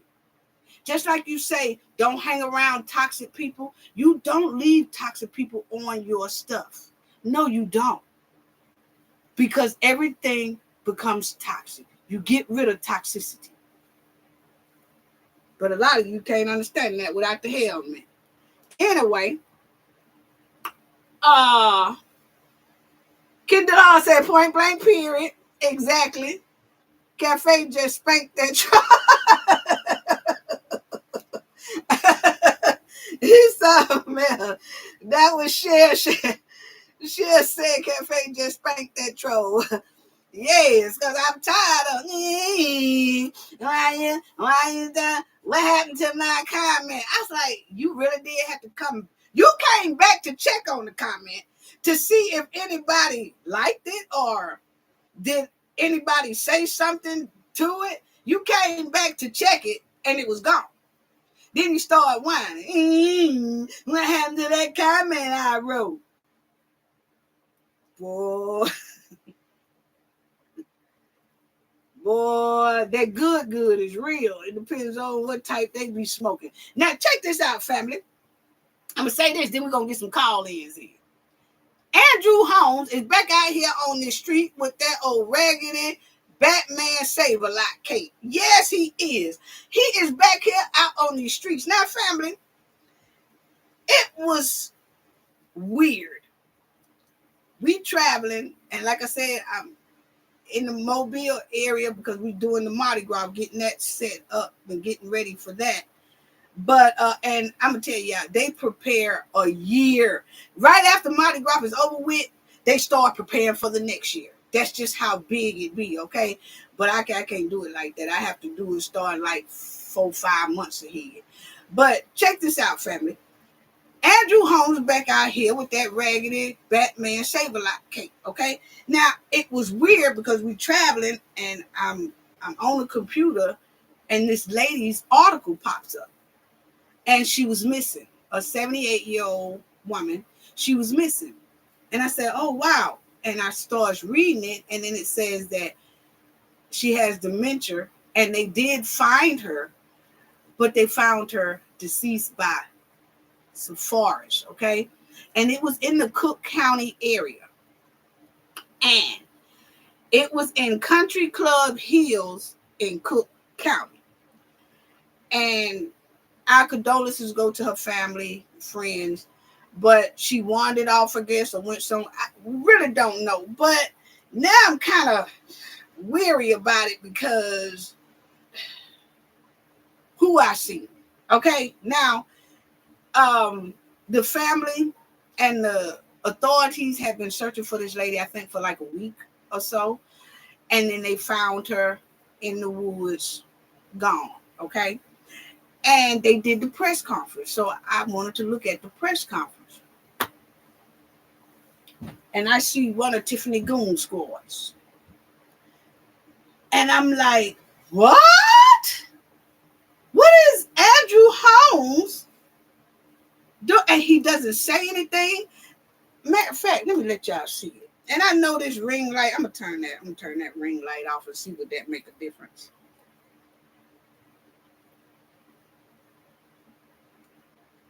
But I'm still gonna show y'all next video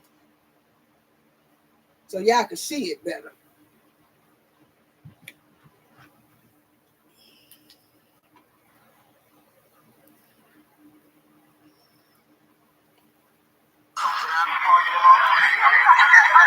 Oh, that's Diddy. I want to show y'all that too. Ooh, I gotta show y'all so much. Hold on. Here you go.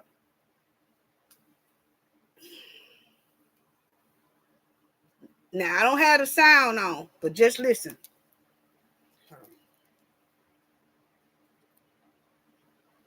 I don't have the sound on. I just want y'all to listen. I don't have the sound on because this is how I watch TV. Now, just watch. You see Andrew Holmes back there? Y'all will see him again. Check out Andrew Holmes. That's the lady who was missing. Check out Andrew Holmes standing behind the man. And this just happened. You're going to see Andrew Holmes standing behind the man. Check it out. Standing behind the officer who is reporting on the story. Look at Andrew. Look at Andrew Holmes. Uh-huh. Mm-hmm. So I said, what in the hell is Andrew Holmes? What is one of the goon? What is the goon squad? Why is the goon squad behind this incident right here? He doesn't say anything. He just stands behind that shaft while that shaft's talking. He's just standing. And then it looks like a family member or somebody like that was talking. He's standing behind that person. He's just standing behind. And y'all know, before the thing happened in Vegas, he calls himself a community Batman Save-A-Lot. And he always got his mouth running. You know, he said, oh, yeah, I ran 10 blocks to catch that man. Oh, boy, I was getting it, but I caught him. See, he had a lot of mouth there. But when you check out this one, he doesn't say anything. He just stands, he looks at everybody, and he just stands and looks at it. It was real eerie. Just to see that he was standing behind this situation. And you're supposed to say Good Samaritan. But when he has helped the hen as a trustee, put the trustees and 20,000 people in the village in hardship. And you look and you say, why is he there? Because if you really cared like that, you probably do care about that. But why don't you care about your own village that you still getting a check from? Why aren't you helping your people? That's what I want to know. Why isn't he helping his people? So it was just weird. I just wanted y'all to see that. I was shocked. It was a cause for concern. I mean, really, because you talking about a group that has subpoenas, who have all that stuff done happened down there in Vegas. That's been dropped. But it still don't take the fact of the hardship and the things that 20,000 residents is going through on his watch, because he's a trustee. And he's helping the hen steady pull these people in quicksand. They have basically bankrupted a whole village. And he's still acting like he Batman Save-A-Lot.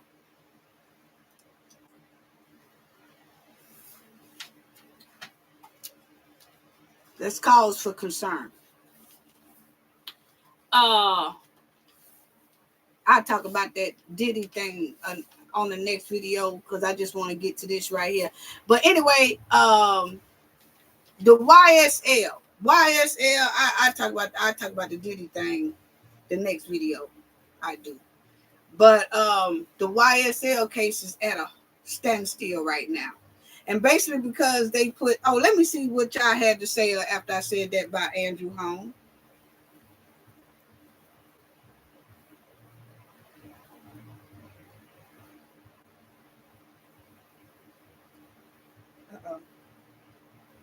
Yeah. Yeah, Paul Cousins, the coldness of it all. Exactly. Shout out to Paul Cousins from over there in London. Thank you for taking the time to join us today. We really do appreciate it. Cindy, hello. Official. Okay, I got them. Porter, Karen, how you doing? Yes, baby, Buck Baby 5 in the house. Hello. Yes. Okay, so with the YSL thing, their trial is on a standstill right now. And the thing was, they had a witness called Slim Thug Shouty. And he got on the witness stand, and he basically, when he was talking, he told that one of the defendants, one of the YSL ones, was locked up, and you're not supposed to do that.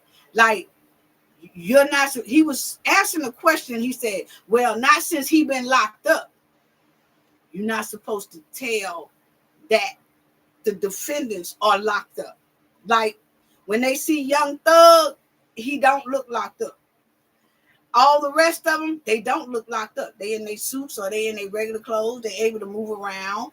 They're able to drink water. You don't see no cuffs. You don't see no nothing, right? It's supposed to be for like a fair trial. Like the jury is not supposed to know that these people are locked up, okay? So when he did his testimony, he was answering the question and he said, she said, have you talked to him lately? And he said, nah, not since he been locked up. And of course, the defendant's lawyers was like, yeah, you know, and they had to talk about that. So they talked about that. Then the defense, I'm talking about it wasn't even 10 minutes later, the prosecutors gave the Slim Thug Shouty a little paper that she wanted him to read from the internet, like some social media comments. She wanted him to read it, I guess, to show that they part of this gang, alleged gang. And so he starts reading it, but she gives him an unredacted copy that says free such and such. So when you say free such and such, that means that person is locked up. So she hands him an unredacted paper, but on her monitor, it's redacted. So she tells him, can you read everything that tweet or that comment or whatever say? He starts reading it. He reads the unredacted version. And then she said, okay, what else? And he said, free such and such, one of the YSLs. Free such and such. The defense got mad again. They said, nope. So the judge stopped it. She told them to go out. Now, this is not the first time this done happened. This done happened. There have been some detectives that have said openly on the witness stand about one of them being locked up. And they know better, but they keep doing it for some reason. And you remember when I told y'all when we covered that Young Thug case, with the last one video, I said, I don't know if the prosecutors are making mistakes, really mistakes, or are they purposely making mistakes. It just ain't right. And that defense team, Young Thug and them lawyers, has been hollering mistrial. And like I say, I know what they are being accused of. I know that it's alleged that some lives was gone from this. A lot of hurtness was gone from this. And that people allege that this is just not a good crew of men. I understand, allegedly, if people say that's what they did. But my thing is, when you're in a courtroom, the United States courtroom, you still supposed to have a fair trial, no matter what you're being accused of. It should be fair. This just don't look fair. It really don't. It don't look fair at all.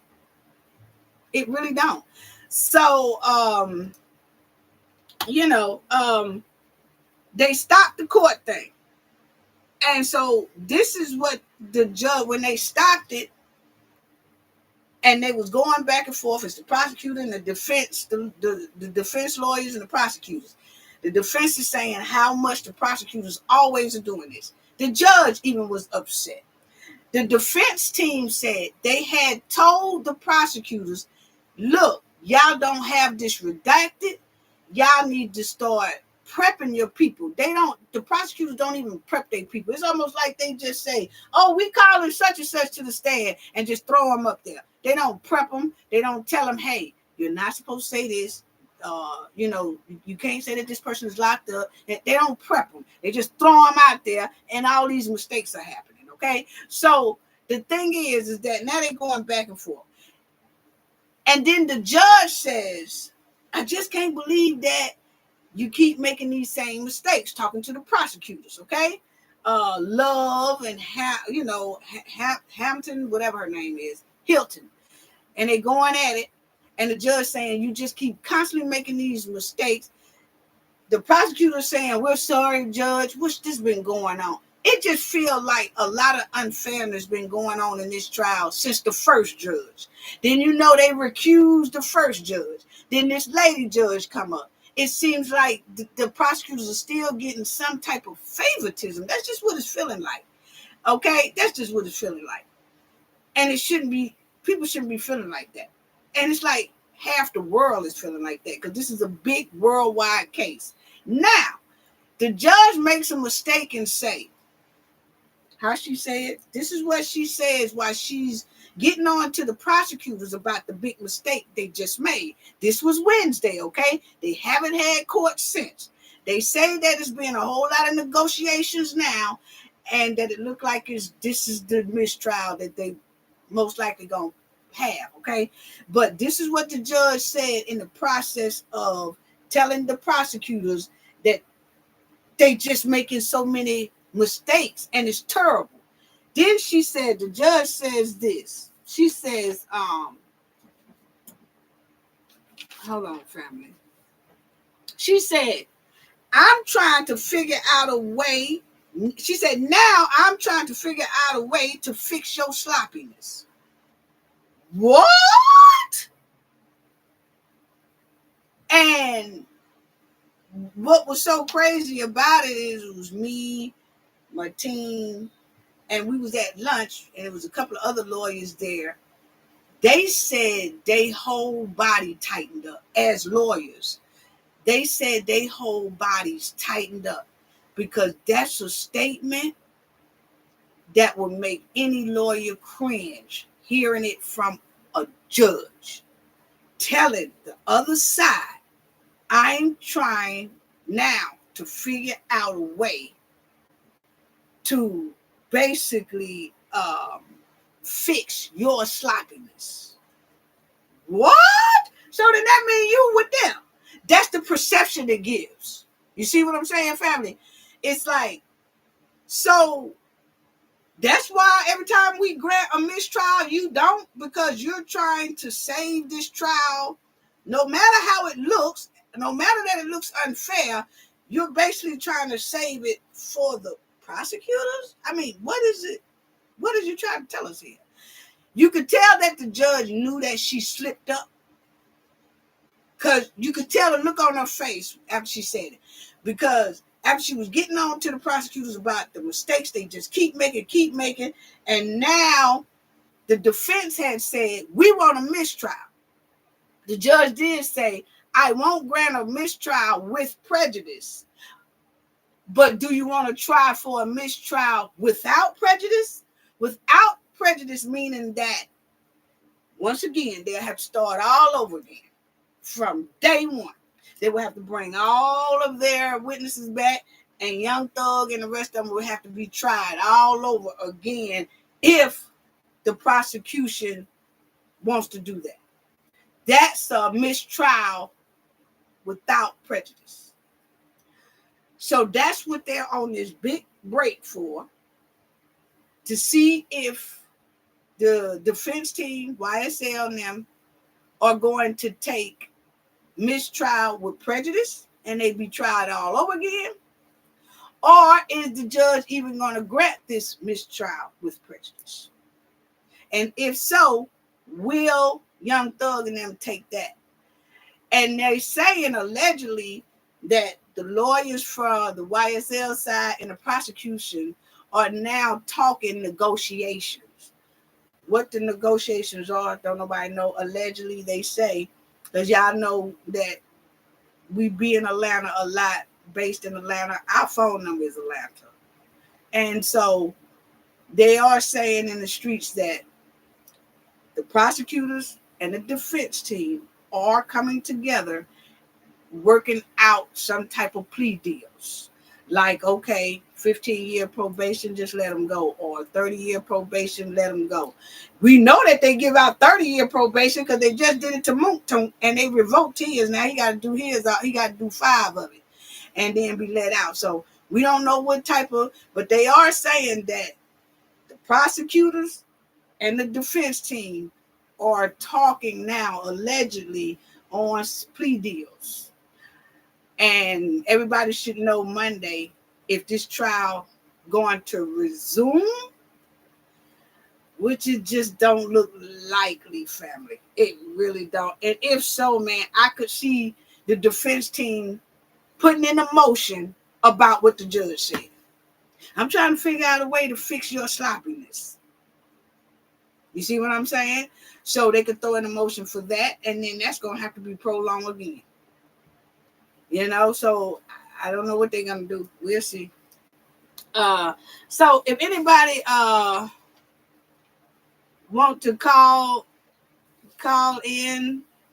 Oh, and so let me tell you about the Mardi Gras. No, hold on.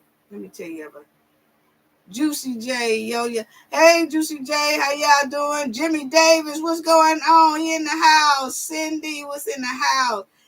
What's up, y'all? Who else? Butterfly Kisses, what's up? Letty East, what's going on? Thank y'all so much. The chat was on fire today. The chat was on fire today. Yes. Lady Diva, love for Kels. Hello, William Zander. Hello. Yes. Oh, Jimmy Jones said thank you. Outstanding and beautiful, keeping it real. Thank you. We know you got to keep it real over here, for real.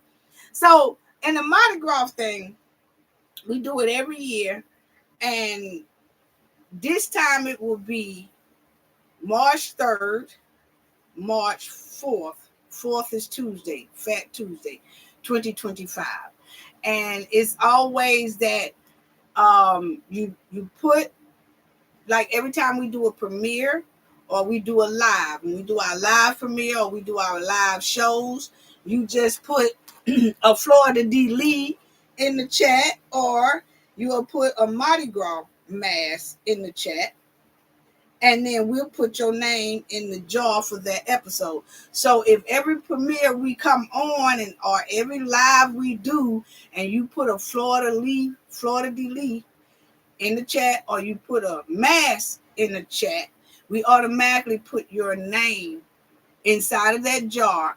And then the Sunday before Christmas, we'll do a live, shake it up, and we'll pull out the name.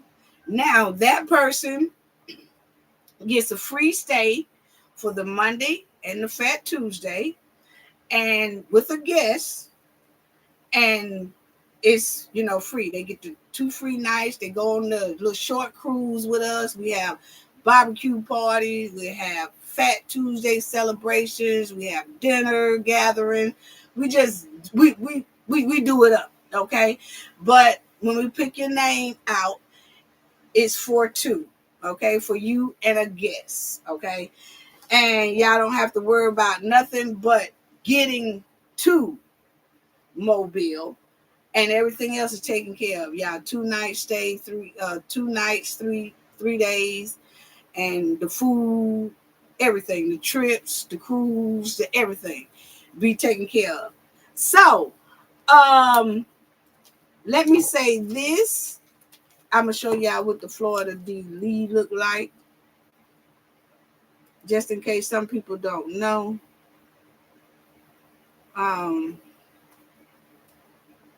Yeah, so you'll put these 2 in the chat every time we have a live. Okay. The Florida D. Lee or the mask. And you'll put those in the chat.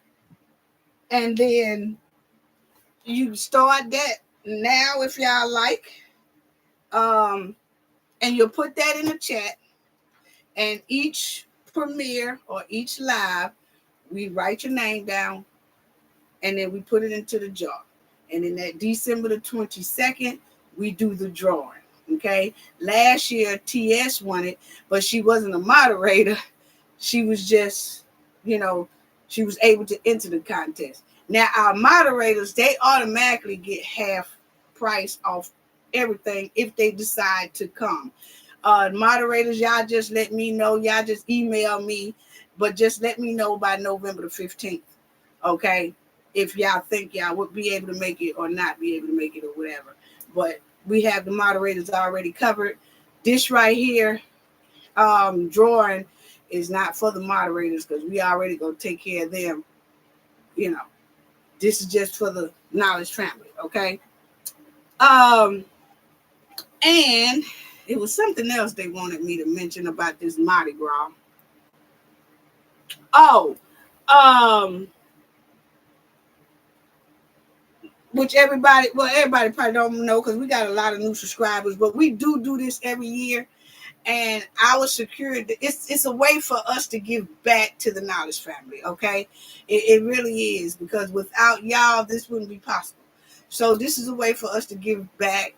And, you know, we do a lot of other things, but this is definitely our way to say thank you. You know, everybody can get a chance to try to win this if you can.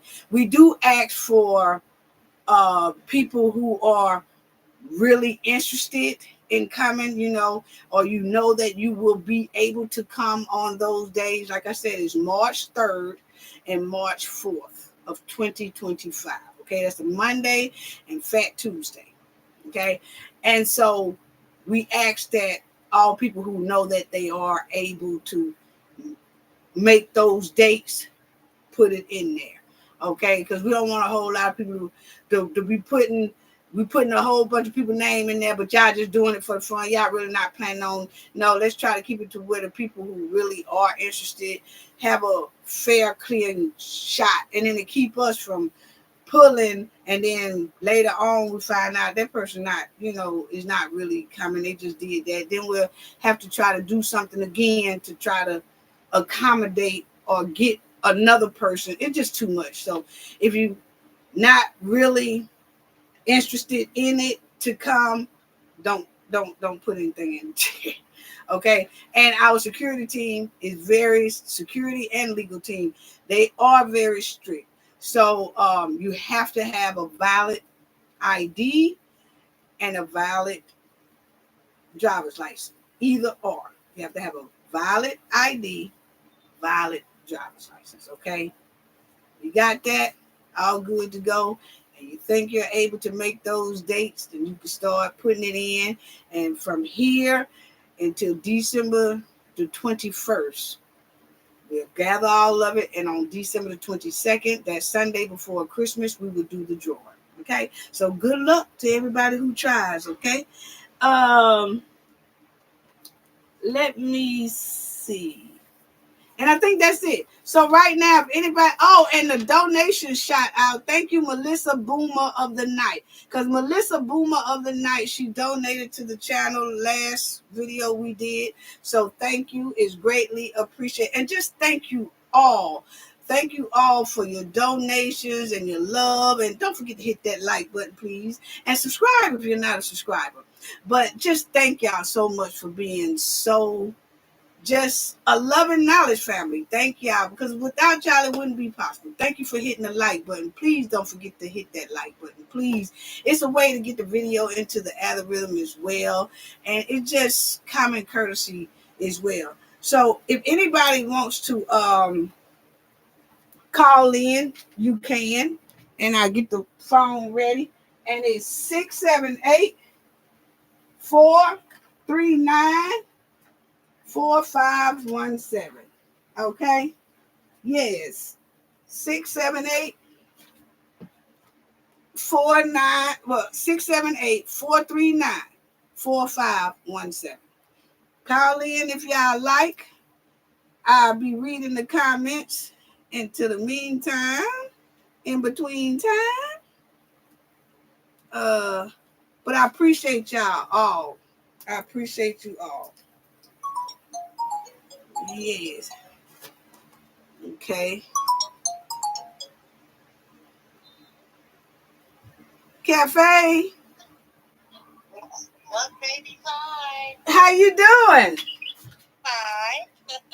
That's good. That's good.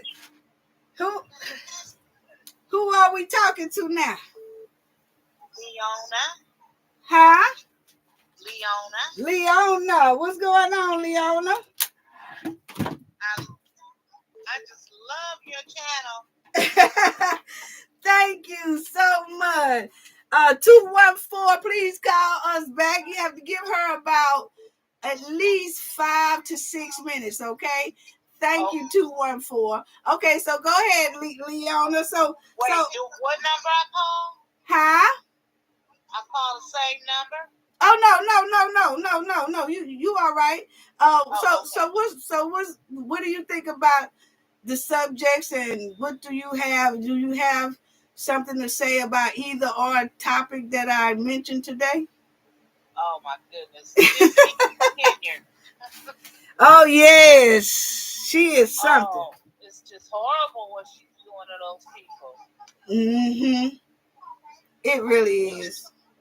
And I really believe the lawyers have something to do with Delgado. Mm-hmm. Mm-hmm. I really do. Mm-hmm. Yeah, I do know. I think the one that's at the township, I think they all kind of had some type of connection. Yeah. His firm and Delgado firm.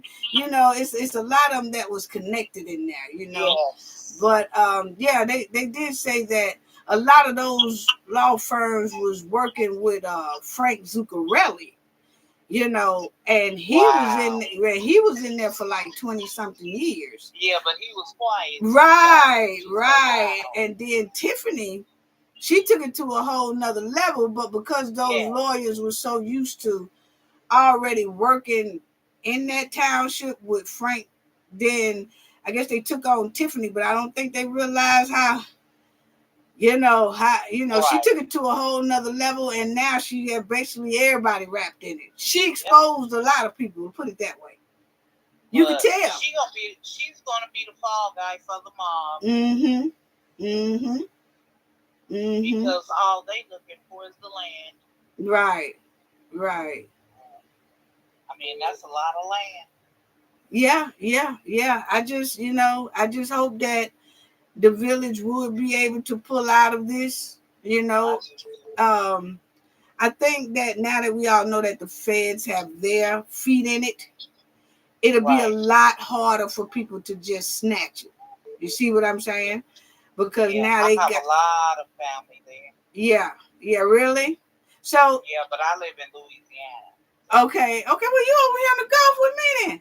So how is how do some of your family feel? Do some of your family feel like they just trying? I have a cousin that actually, I believe she lived very close to Thornton Township. She says it's not Thornton Township though. Mm-hmm. Okay, close to it. Yeah, but it's still all the same. Yeah. And she say that she is very upset about it. Right. I can imagine. Yeah, I can imagine her being upset about it.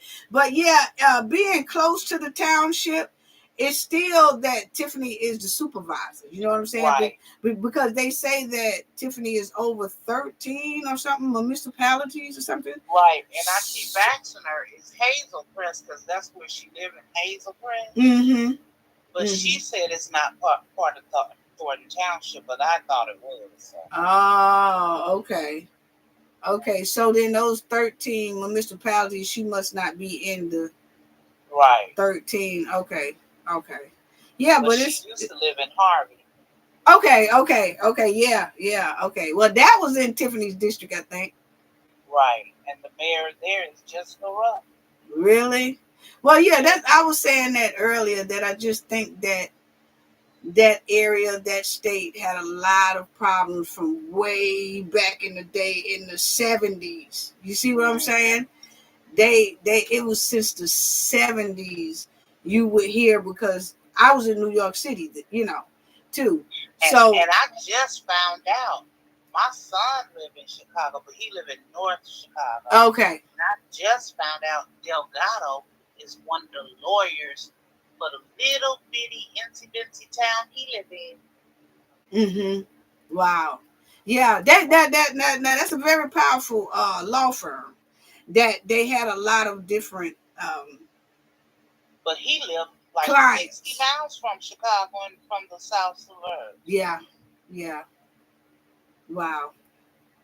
Yeah, but I am so glad I got on. Well, I'm so glad that you called in. Thank you so much.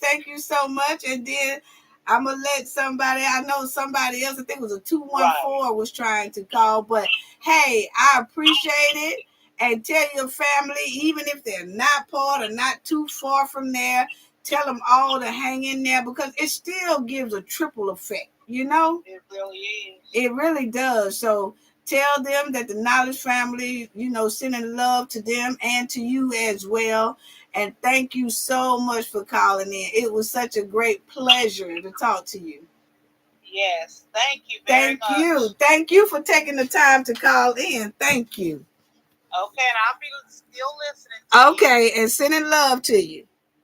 Thank you. You're welcome. Bye. Okay, the next one, please call in. Hold on.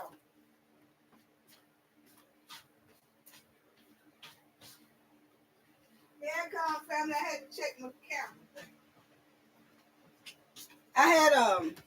I had a 214 was trying to call in. I don't give out numbers. We don't call the numbers back.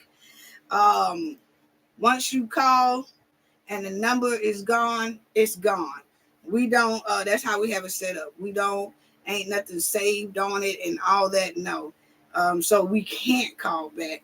But we do ask that you do. Thank you, TS, for putting the number in there.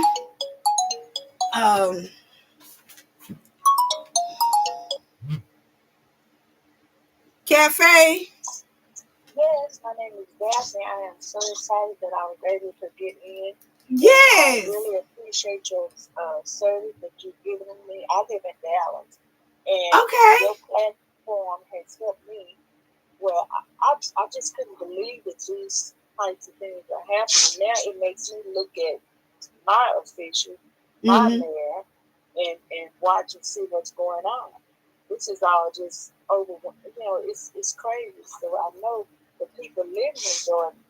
I know they're going crazy. Yes. And it's just so sad to see one of us, and she's always saying, "I'm a black woman." Okay, we are next, and I think it's a bad look on the town, on the search, and I wonder. I said, Lord, what is her mother thinking? You know, I don't know if anybody think about that. Yeah, but you feel like if your mother, your daughter, is acting this way with a married man, somebody else's husband, and I'm gonna ask you, hey, had you heard anything about her? His wife had to put out a protection order because he was trying to move her, Tiffany, in his home. Did you hear about that? No, I haven't, but I did hear that a lot of people, because you know I read Mr. Paul Roberts' comment that he sent to me, and he said that a lot of people have filed protection orders on Tiffany and her goons, and even him and his wife have. So I don't know if Kamal's wife is a part of that or not, but I didn't hear that. And I usually like to go off of paper fact. You know what I'm saying? Yes, ma'am. You know, I'm just but I didn't hear. I mean, what kind of man would want to move his girlfriend in the home? Yeah, well, you got some that will. You got some that will. You know what I'm saying? And then for both of Tiffany and Kamal to be kind of a bully factor, like you can imagine they are bullies separately. So you can imagine coming together as bullies, intimidating and stuff like that. It got to be powerful. You see? You know what? I'm watching. And I'm hoping and praying for the feds. Come on in. What are you doing? Right. It was a lot. What are you doing? Why do people still having to suffer the way they are? And you know, the feds did. We went over their subpoenas. You talking about almost, what is it, about 19 pages of subpoenas? That's a lot. They asking for their employment records. They're asking for tax records. They're asking for them individually tax records. They're asking for previous businesses that they said they ran or they said they owned. And then on top of that, they're asking about like the overtime pay, and they got a lot, and about a trip or something about a Washington trip and another trip and the credit card. I'm talking about they asked for a stack of stuff, right? So I'm saying, okay, it normally takes the feds what they say they watch you for about 4 to 5 years, and then they start pounding down. Because if you notice, a lot of cases that we've seen here lately, they say, oh, well, the feds will come up there and say, we've been watching them since 2015. It's 2024. Right. You see what I'm saying? So if you look at it, when they dropped those subpoenas on Tiffany, it probably will be another couple of years, something that the town can't afford, and hoping that they don't pick her again. But if they do pick her again, hey, it really ain't nothing we could do. Right. Because, you know? I mean, how many free boxes do it take? You know what I mean? Yeah, free boxes of critters. It's crazy. Yeah. I mean, you know, I don't care how much type of job you have, if you work. Now, if somebody's taking all the funds, that's crazy. Mm-hmm. Nobody would be able to survive. Mm-hmm. Mm-hmm. But thank you so much for taking my call. I'm really excited that I actually got on. Well, thank you. And I'm excited that you got on, and I appreciate it. I mean, we so much appreciate it, and we sending so much love to you. And I appreciate it because I like to hear what what everybody else, what the Knowledge family have to say, because y'all sit up and y'all listen to my videos all day long, but I don't get to hear what y'all feel. 2 or 3 o'clock in the morning, I wake up, and that's where I first heard you, and I was like, oh my God. I mean, I'll be up 2 or 3 o'clock in the morning before I come to work. Yeah. And I love it. Thank you so much. Well, thank you so much. And the love is going right back to you, and hugs too. So thank you so much. And I appreciate it, because I really do be loving to hear what you guys think. And I know y'all tell me in the comment section and stuff, but it's good. Just like y'all hear my voice sometimes, it's good for me to hear y'all voice, because y'all are like my buddies, my friends, you know. Yes, so I do appreciate you calling in. I'm excited. I'm still smiling. Thank you so much. Thank you so much. And you have a wonderful day today. You do too. Thank you so much. Have a good day. All right. You too. Bye-bye. Bye-bye. Okay, family. So let me see who else is. Okay. Cafe. Hello, Miss Cafe Knowledge. Yes, how you doing? I'm good. I'm new to your show today. Okay, you new? Yeah, I just joined in today. Thank you. We appreciate it. Welcome. So I've been seeing you off and on for at least 6 months, I guess. Really? Well, salute, and we welcome you to the Knowledge family, and thank you so much for your generosity of joining the channel and watching us. So thank you so much. Yes, ma'am. It's good to be here. Yeah. I've been following this method. I'm like you. I'm not in Dalton. I'm not in Chicago. I live outside of Louisville in Kentucky. Okay. And I've been watching this, and I understand that this woman, she's the worst of the worst, in my opinion. Like, it don't get no worse. She's crooked as all get out. But you know that one news lady said that one time, you can be very unethical without being illegal.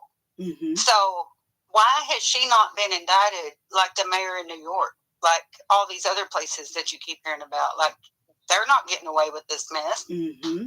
Mm-hmm. And you're so right. And that's what I was saying earlier. I was saying, like, you're right, in New York, other states, and I was saying that when I was talking about the judge that didn't really touch on his order that he gave Tiffany. He skipped all over that. You see what I'm saying? And that's when I was saying that Chicago itself, because I was born and raised in New York, so I it's not, Chicago and New York are not that far away from each other. It's so many people that commute back and forth every day just for job, just for their work. Mm-hmm. So it's not far at all. But the thing is, we've always heard that Chicago is one of the most kind of corrupt states in the United States. You see what I'm saying? And that's been ever since the 70s. They say ever since the Al Capone days. You know what I'm saying? So it's been like that, and it's almost like it's just the torch been passed, then the torch be passed again, and then the torch be passed again, until it just has infested.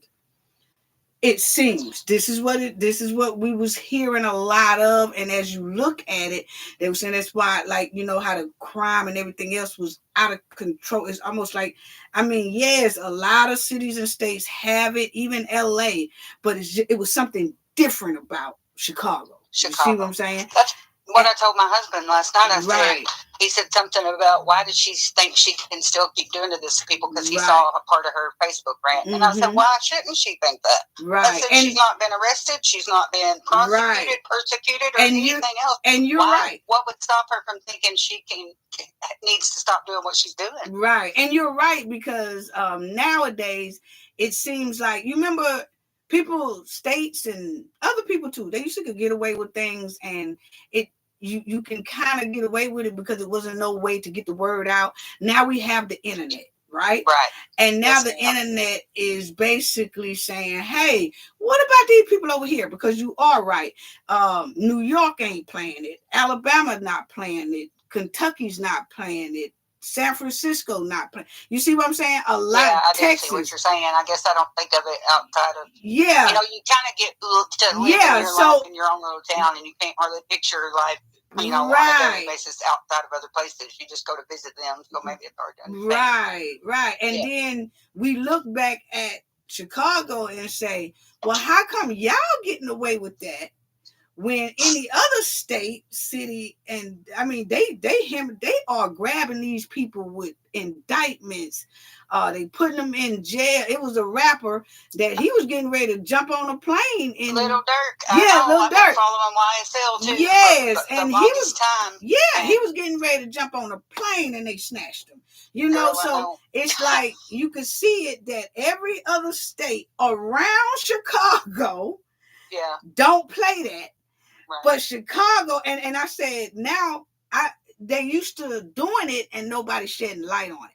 Now a lot of people shedding light on it because what's going on with the township and the village, and then you start seeing more and more and more and more, and you say, what's going on? So I just think it needs to be flushed out. Maybe with more shows like yours and all the YouTubers keep coming on, because in my opinion, especially Fannie Willis and YSL and all that crap going on in Atlanta, Thornton County, that place is corrupt in my opinion. It's probably holds a very good light to Chicago. Yeah, and it's a lot of people pushing for change for that. And we do know that, okay, alleged gangs or whatever, we understand that, and yes, they're supposed to be held accountable for whatever they do that's wrong, pertains things like that, right? But at the same time, when you come to the United States courtroom, everybody is expected to have a fair trial.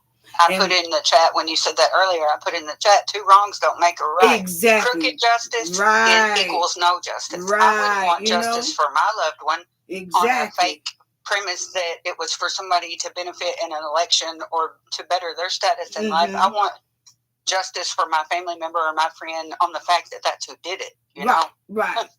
Yeah. You so correct. Yes. All right. Well, it's been a blast. I'll have to catch you more from now on. Oh yes, please do. And once again, it's so thank you for your generosity for just joining us today, and then subscribing to us and being a part of the Knowledge family. Love you and we appreciate it. And I'm throwing hugs to you, but I really do appreciate it because it just feels good that somebody say, "Hey, this was my first time," kind of first time dropping in like this. Like I probably watched you a couple of times, but today I just said, let me just stay tuned in, and I appreciate that. Let me just share with you the thing that got me to actually stay on your show today and keep watching you was the fact that you were on there. Because so many times I see and you're just like going through the pictures or something. Right. So seeing you and seeing your smiling face and seeing you interacting, that was what kept me hanging on. So do more of that. I will definitely do more of this. Oh, I definitely will. Okay. Yes, ma'am. Thank you so much. Thank you. Have a great day. You too. Okay. Bye-bye. Oh, that was awesome, family. Yes. The Knowledge family. Well, we just have a beautiful Knowledge family. You just can't ask for anything any better than the Knowledge family. I'm telling you, family. I'm telling you. Yes. I just be loving it. Oh, and Stan. I did want to say this about Stan because, they did say that Stan wrote a statement. You remember I showed y'all a comment that somebody said, well, I don't know how true this is, but Stan said he didn't agree to putting his name on that lawsuit with Tiffany. And I was saying, well, he needs to speak up or whatever. And they did say that something about Stan wrote a statement and was saying that he had no part in, suing the trustees with the hen or whatever. But my thing is, if Stan can't come to that village meeting, the next village meeting they have, if Stan don't say that out his own mouth, it's just hogwash to me, because there's one thing I don't let nobody do is play in our face. I've already seen it. Stan's already given the signs. We've seen so much. Stan was at a meeting that he knowed that the attorney general told him not to be at. He still went anyway with that hen while the trustees was at the Park District. Then when Tiffany appeared at the Park District with her pants slow dragging the ground, he still didn't show up. So I just don't trust snakes like that. And with Stan putting that statement out there, okay, Stan puts the statement out there after the judge rules that he agreed with Kwame and that Jason shouldn't, overstep his boundaries. Now, what Stan is going to do now? Stan is going to come to the Park District meetings now. You know why? Because he was really hoping that the hen would win that fight about having that meeting at the village hall. That's why he wasn't coming to the coming to the Park District, because he was going to follow his homegirl. And the thing about it is, the only reason why he came to the Park District that one time, that was because Keith Freeman's job was up for vote.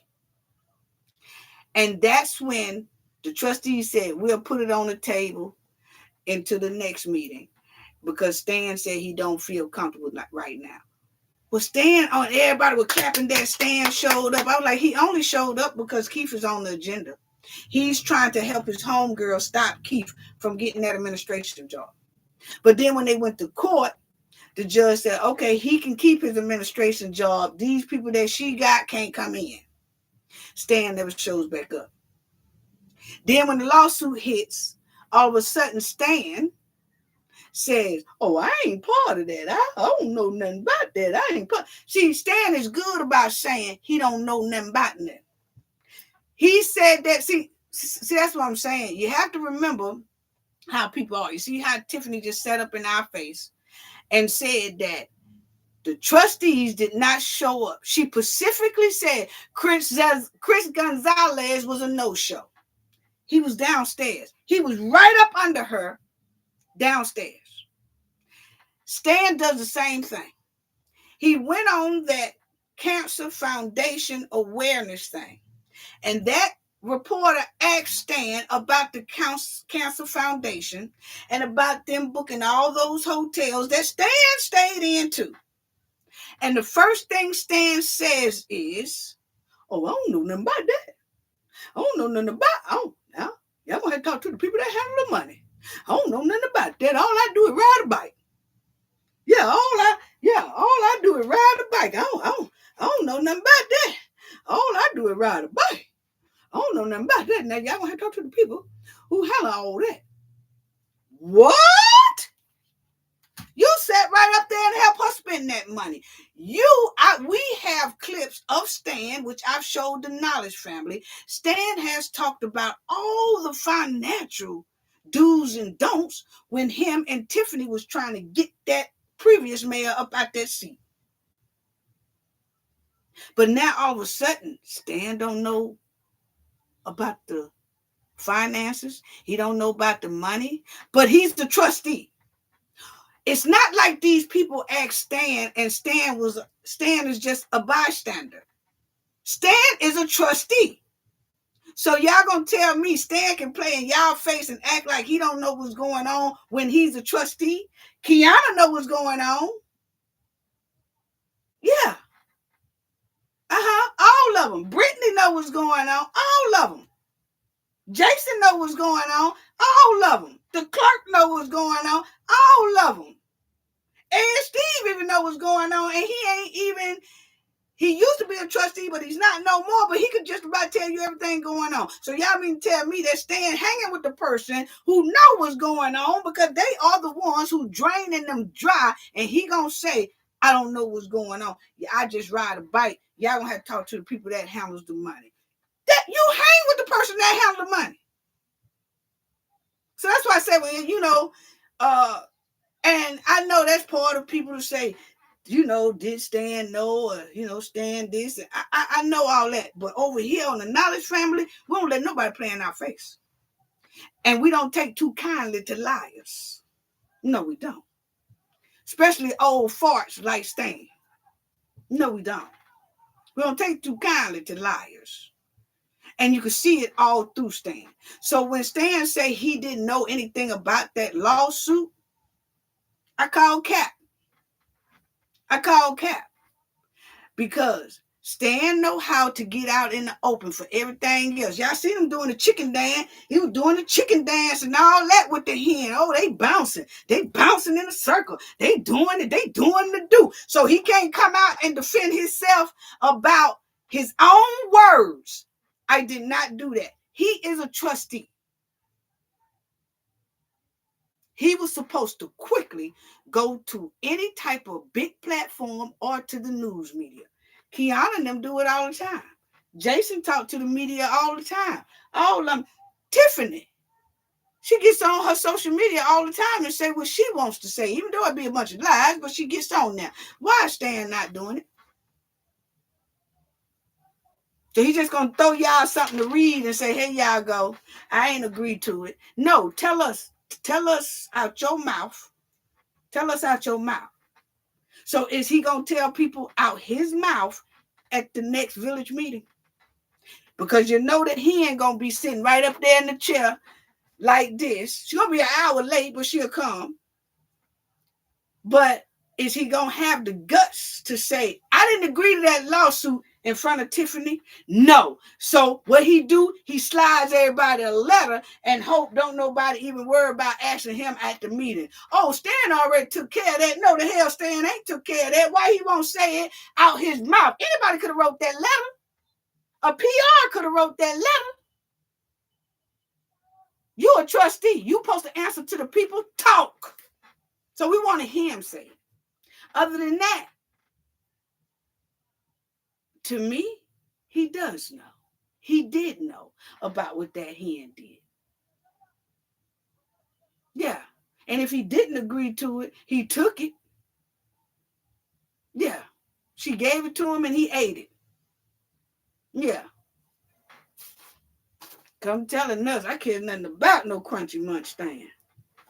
I really don't. Anyway, anybody else want to call in? I just had to say that about Stan. Jeff Monson, hello, how you doing? LJ, hello, how you doing? Yeah, LJ said, but we know he knows something about something. That's what I'm saying. Mendretta, hey, 24, hello. Melissa Powell, hello. C. Starks, hello. Hello to all y'all. Yeah, Charlotte Allen, hello. Hello, salute, family, salute. Salute, salute, salute. Thank y'all for joining us. Yes. Yes. Bay Solo in the house. Hello. Yes. How's everything going in the village and the township? Because I know that she's in that area too. And you know, we stand behind y'all strong. So if you would like to call in Bay Solo, you can. And then if not, we understand. David Young, salute, family. Salute, salute. Yes. Yeah. Bay Solo says Stan been around for years, knowing. Yeah, we already seen that. Stan been around Tiffany ever since Tiffany had that trifling burger joint on the college campus. So we had already knew that, point blank, period. Yes. So anybody else want to call in? It's been almost 2 hours and 40 minutes. So I'm gonna call it today. I get one more call in. But yeah, I don't care nothing about Stan. No, I really don't. And once again, shout out to Kendall R for her birthday. And then Sonia R said she had a birthday today as well. So just thank y'all. But my whole thing is Tiffany and the Goon Squad are just a walking liability. Okay, that's just point blank. They walking liabilities, and they need to go to jail for real. It's just too much. I had said they've been took over that township and they took over the village. They really have. And just to see the hurt that a lot of these people are going through. But I do know Mr. Paul was saying that a lot of them on October the 24th was Thursday, that a lot of residents had a court date with the judge about the protective orders that they have against these people. Cafe. Hi, this is Babe Solo. Hey, Babe Solo, how you doing? I'm fine.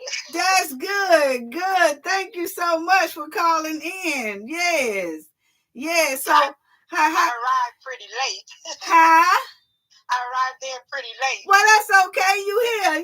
You know the Knowledge family. You here with us. So that's what I know. It's a Saturday, and a lot of people have a lot of things to do with the kids or with the house or work and things like that. So yes, but I'm gonna start doing this a little bit more often. I had a request from one of the Knowledge family said, I stopped because you was on there, and I don't hear. Usually when they see my videos, it's the pictures and stuff. But when they saw my face and I was smiling, they said, that made me stay. So I said, okay, I'll do this more. Oh, wow. They shouldn't do it. They shouldn't go by that way of, being doing your show, because your show is hot. It's lit. Yeah, it is. But I know people do like to see, the person. You see what I'm saying? Sometimes a lot of people do like to see the person. And I come on here often. They just happen to catch. That's my real pictures. Yeah. In your chat room. That's really yeah. Beautiful. But yeah, so it just some people just they do like to see who the content creator is, and it's a lot of content creators. They show their face often or every time or not all the time, and I do it as well. But I do a live every once in a while. But okay, so you was asking questions about something? Yes. I know that Mr. Paul Roberts, he wrote in the comment and he said that it was a lot of people that was getting protective orders. And those people are the ones that gets too close to her. Oh, okay. So that's what that's all about, because I've been here 20 years. I ain't had a problem yet with her. Right. Okay. So and see, I do be there, but they really don't notice me because I'm low key. Right. And I'm not loud to be noticed by people. Mm-hmm. But I fight with them. Right. I do fight with them, and I do. We protect one another. Like if the police try to take us out of the room, we all jump at the same time. Mm-hmm. I'd be right in the midst, but don't nobody know it's me. Right. Yeah, but Tiffany and Stan Brown, I've been knowing them for a long time. Mm-hmm. And me and Stan Brown were more associated than I was with Tiffany, because Tiffany, I knew her before she became a mayor, supervisor, all that stuff, and I worked with her. Like she had that burger food stuff, and Frank Zuccarelli would have her bring dinners to the South Suburban College, and see, that'd be some food that been ordered by Frank Zuccarelli. I don't believe she was cooking that food because it was soul food, that type of food. Right. And I was there actually serving that food every year. I did it for like 8-9 years of volunteering. Mm-hmm. But I'm a senior citizen. I'm retired and everything. I'm at home. Right. So I was giving my time to the city. And that's where I met her at bringing food to the South Suburban College, and she was over it. But I said something in her then, and I pulled back. I couldn't work with her because her head was high in the air. She looked down on you, and she was rude every time. So stop right there, Bass Solo, and I'm gonna let you finish, because me and the Knowledge family just talked about this earlier. Okay, you hit the nail right on the head, and you said you came in here late, but yes, I'm just now coming in. Okay, now we talked about this. You hit it right there. So you're saying that when you first started knowing her or whatever, or after a little while, you did see something that you were saying, something's just not right. Yes. Wow. Because I'm a very fun person. I'm very nice and generous and kind, but I do have a little fight in me, of course. Mm-hmm. But I was very well known as a volunteer there. I did it 365 days a year. Mm-hmm. I didn't miss a beat. Mm-hmm. I did everything. The decoration. I went to I met the governor. I met all those people. Right. I met the big shots. Mm-hmm. And before they even became a governor. Wow. And I got videos where he shaking my hand and stuff like that. And, I was real good with Frank Zuccarelli as a volunteer. And I haven't had a problem with Frank Zuccarelli as a volunteer because I was their top volunteer. Mm-hmm. It was four of us. We were the main one they would bring in to get things done. So we did it perfectly. Got the job done. And when I worked with side of Tiffany, I was helping her, but I couldn't take her ways of, she didn't appreciate what you was doing. And she was like trying to make you work like a slave. Mm-hmm. And I'm 67 years old right now, but back then I wasn't. I think I was in my 60s still. Probably was way before the COVID, all that stuff. I pulled out because I said I can't do this no more. Right. Because I'm a type of person, I can't give my volunteering to a person that's trying to make it like, oh, you have to do this. And I really was giving her my time. Mm-hmm. Right. Right. But her personality is what y'all see. That woman did not get like that because she got in office. That's who she is. I said, and I kept saying, so you mean to tell me that some of y'all hung around her just a little bit or whatever, and nobody even just looked over a little bit and said, oh no, something ain't right? I did, and I pulled out because I can't work. I didn't have to work with her. That was my choice. Mm-hmm.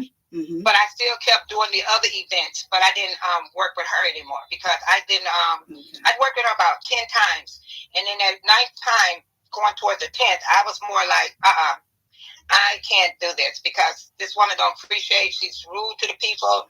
She walk around and treat people like she was above them. Right. You know what I mean? And she had no respect for the older people either. And she didn't know I was the oldest I am. She didn't know I was a senior citizen. Right. And she was a trustee at the time or something? No, she was nobody. Oh. she was nobody. She was like a person that got in good with Frank so she can learn stuff, like they said. Yeah. And she hung. You know how people that hang on to you like a leech. Yeah. Yeah. She was a leech. She was a leech to Frank's leg and arms and head, whatever you could say. Right. She was there 24/7 on that man because I was there 365 days a year. I didn't miss a beat. Right. And I seen people. I looked at people. I saw how they were panicked when Frank walked in the room, and I couldn't understand why. I said, I don't have a problem with Frank. I said, why are they so afraid of him? And I saw a lot of fear in these people when Frank would walk in the room when he was alive. Mm-hmm. And then, but Tiffany was hanging close by, but not close as the other employees because she couldn't get that close because there was more than her. Right. I got you. Right. Yeah, but she was hanging close though. Mm-hmm. And so when I heard she got the position as supervisor, I almost fell out the chair and bust my lip. Yeah. Because I couldn't believe it either. That was a setup. Yeah. All this was a setup. Even her being a mayor, because we voted her out. We voted her out as mayor, and then they came back on us with the little stuff from the judge and everything. Yeah, y'all did a recall. She's friends with these people. Right, y'all did a recall, and then they still let her stay in there. Yeah. Yes. I did see that. Yes. So a lot of people talk about my city, and they always talk about, the people deserve what they get. These people need to stop. They need to think twice because it's happening all over the country. Mm-hmm. And it's not about what we deserve. Life is what it is. Mm-hmm. You vote for these people, and I never voted for her. They get in office. You don't know what they're going to do next. Mm-hmm. Mm-hmm. It's about lying, telling their power trip, to tell people what they want to hear. And when they get in that power, they do what they want to do. Because I've been a boss for 30 years. Mm-hmm. Mm-hmm. At a bakery at Hostess Cakes, big burger. Right. Bakery. Right. Yeah. I had 500 employees under me. Yeah. And I know what it takes to be a boss. Right. And I was good with mine, so I didn't take advantage of my career. I just, was good to the employees, and they really loved me at the time. But back to her, when a person get in office, they either stick to their word or they don't. So that's a chance we all take. Yeah, and I think it's more. I think it's more of what you just said about you was able to kind of detect a little something. I then saw it, but I gotta still do what I need to do because I love what I was doing. Right. I'm very creative. I'm very motivated. I'm very dedicated to what I do, and I take pride in what I do, and I did it well because the people they kept calling me back, me and my crew, because they were saying we get the job done. We was one of those type of people that get the job done, not have stuff doing it. So when Frank Zuccarelli have an event like for Women's Day, the lawyers, the judges, all of them would come to a meeting. I would set up the packages, decorate the tables. It was fancy. It was very fancy. Right. It wasn't low class. It was high class setting. Right. And I did everything. I did the parades. I did everything that they had going on. All that stuff I'm talking about now doesn't even happen since she's in office. Yeah, and I've heard a lot of people say that, but I do think that people saying that the Dalton residents deserve what they get. No, I don't agree with that either. Nobody deserves what they get unless they. Right. The only way I would not say that about people because everybody have their day. Mm-hmm. No but see, you have to see what a lot of people don't realize too. In that type of field, those political fields, it's basically I say what I say. I'm saying what I'm saying, hoping that it will persuade you to come my way or do it my way, right? And you just have a lot of people that do that. But now, like we say, now due to the internet and stuff, people are starting to wake up a little bit more. Yes, they are. At a whole lot of them, and a lot of people are starting to look in backgrounds. Like if you say, "Hey, I'm running for this," they going back to 2001 to see what you did, how you did it, all the way back. That's how they doing them now. That's a great thing because then you know who you dealing with before you make the decision to do what you're gonna do. So that's what they doing now.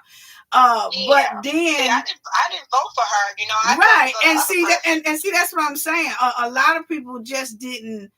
A lot of people just didn't realize it, and a lot of people have to understand the concept of Tiffany being around the older senior citizens and trying to grab them, because they are the majority that goes to the poll, you know. So I'll tell you, those are the ones that's fighting too. Yeah. So see, you know, now we're getting a little bit more better with reevaluating the person that said, I'm doing this, I'm doing that, I'm gonna do this, and they say, okay, before we do that, we just ain't gonna go on your word.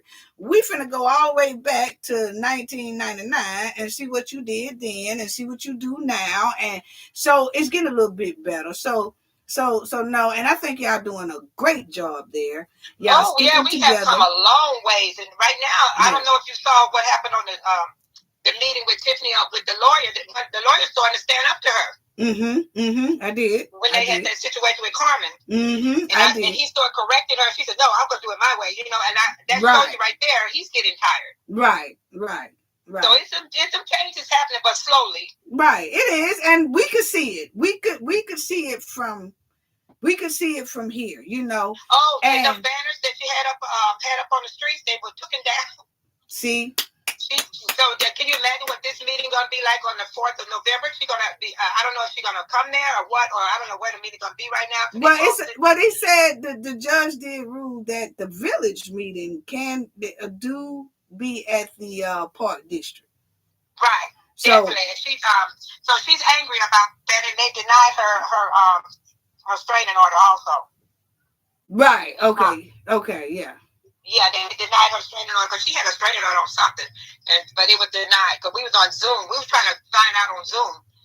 But anyway, Tiffany had a fit when those signs came down, and it was Steve Freeman was the one that she was upset. Did she say? Which signs came down, Bay Solo? She had all these signs on the main stretch with her face up there saying, "I'm your mayor." Yeah, I'm your mayor. Yeah, they almost look like little flags. Yeah, little flags. And she had a fit. She called the police. She had the police. No, she didn't. She had all her goons with her. Michael Smith was there. That dude with the dreadlock. I mean, they all were standing out there on the curb with her. They must have took them down in the middle of the night, or was they taking them down at the time? They took down so many, they wound up catching up during the daytime. Oh, so they must was gonna get it done through the middle of the night. And they got a lot down. Right, that's what the plan. They just kind of got a little caught there. Yeah. Okay. Yeah, so I don't know if she's gonna get anywhere with that because she was highly upset, and Keith Freeman ordered it to come down. And they got along. I mean, when I drive down the street, I don't see her face now. That's good, because I mean, man, you can wind up with PTSD riding through there all the time, looking at her face. That was more of a campaign slogan that she had up there. Yeah, you know, but still, like if I'm a person that they have say like the landlord, they taking over my house, or they're doing this, or they have bullied me or something, and every time I go to the store, I have to see her face. It's like, no, it's stressful. That's why I said that can cause PTSD. You know, right? I know we smiling, trying to bring some type of joy into it, but that can lead to that, because Tiffany has hurt a lot of people there. You know, and just for them to just have to go out their door and go to the store, and they see her face, that coming back. Yeah, that gets stressful. She was so horrible. She raised her voice, she yelled, right, and then she overtalked her. But then the lawyer told her what she did wrong. She said, "No, I'm still gonna do it." I mean, she actually said that to that man. Yeah, I do remember her saying that in one of the township meetings, right? Yeah. Yeah, that was the latest one before the last one. Right. That's when that was the last one Carmen was at. That's the last one. The one that Carmen was at, the last one. The lawyer started speaking up. He surprised me. Yeah, he did. He surprised me too. And you know what? I think that he probably had some conversations with his law firm about how it looks, and that y'all know the feds are watching. I don't care what nobody say. Those feds are watching every move. They're gonna do what they're gonna do when that time comes. They watching. I'm telling you. And Tiffany could think she keep playing. I don't know what they be thinking that them people are watching. So I think that he probably got with somebody, and somebody talked to him because he did. He better try to keep his license. That's what he better. Exactly. That's what happened. That's what I'm feeling too. That's what I'm feeling too. It ain't worth going down with people. It's not. It's not. Yep. It's not worth it. Yeah. So I'm so glad you told us, because I did hear about the signs was coming down, but since you put it in a real perspective, because you do live there, I hollered when you said they was almost down. And then I think I've seen about 3 or 4 still up, but the rest of them is gone. Yes. Wow. They were miles. Well, miles of this stuff. Well, it's really nothing she could do about it, because I think they had a bill too. You see what I'm saying? She didn't pay for it. It never got paid. Exactly. So to be paid. Right. So when it goes a long time overdue to be paid or whatever, yes, they do have the right to take that down, because they didn't get paid for. They didn't pay for no signs. Right. They voted in. Yeah, so even if she tried to take it to court, like they snatching my property down, they snatching my stuff down. No, she has no win with that, especially if they haven't gotten paid. You know what I'm saying? No, they haven't got paid. It was the taxpayers' money. Yeah. So, wow. But I sure enjoyed that. So I do appreciate it, but we have you. We stand strong with you and everybody down there. You give them the word of the ones that you do speak to. You give them the word that the Knowledge family have their back always.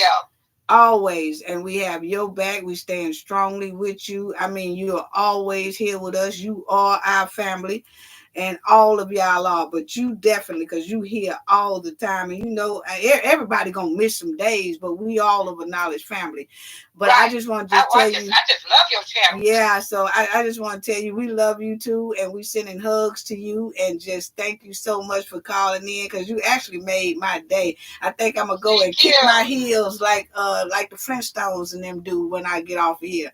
Because I'm so glad to hear that you said. I'm so glad that you said they got all of them there, but they got to those the last ones in the goon shoulder. And that's my thing. What are they supposed to do? She had Michael Smith. She had the dreadlock dude. Stacy. The dreadlock dude. She had who's the other guy? She gonna tell the police officer. She said Michael Smith is the administrator, not Pete Freeman. No. You know what? Please. Get the cam, what you call it, what the police wear in front of them, the camera? Yes. Get the body cam, you gonna see it all. You know I am. Get that body cam. Oh, okay. And I already know Cooking with Frank gonna get it. He probably get it quick. Get that body cam. It's a lot of them gonna get it. Huh? Get that body cam, you're gonna be happy. Yes, I know a lot of them go get. I know a lot of them. Nate the lawyer, all of them. Hannibal, it's a lot of them go. I'm talking about it when they do come out, and I get it too. But boy, they gonna never hear the end of it. It's out. Well, thank you so much. I appreciate it. You're welcome. I appreciate moderators and all the chat families. Yes. Stay blessed, stay strong. Yeah, we all need to pray for one another. Yes, and we definitely do that. And then we pray for you and the residents at the village and the township. And we stand by y'all strong. And ain't nothing but a call away and everything, or a chat away. Just let us know whatever y'all need for us to help do or push do and all that. But we've been our boots on the ground on the internet. You guys you're doing great. You're putting the word out. Yeah. People are starting to recognize. I see your channel is growing. Yes. And then the people are coming to you. I even mentioned you at the meeting to some of the residents. Yes. Well, thank you. I said, yes, I have to go to that channel. Thank you so much. Thank you so much for spreading the word as well. So sending love to you, sister. Sending love and hugs to you. Sending love back to all of you. Okay. All right. Have a great day. Bye-bye.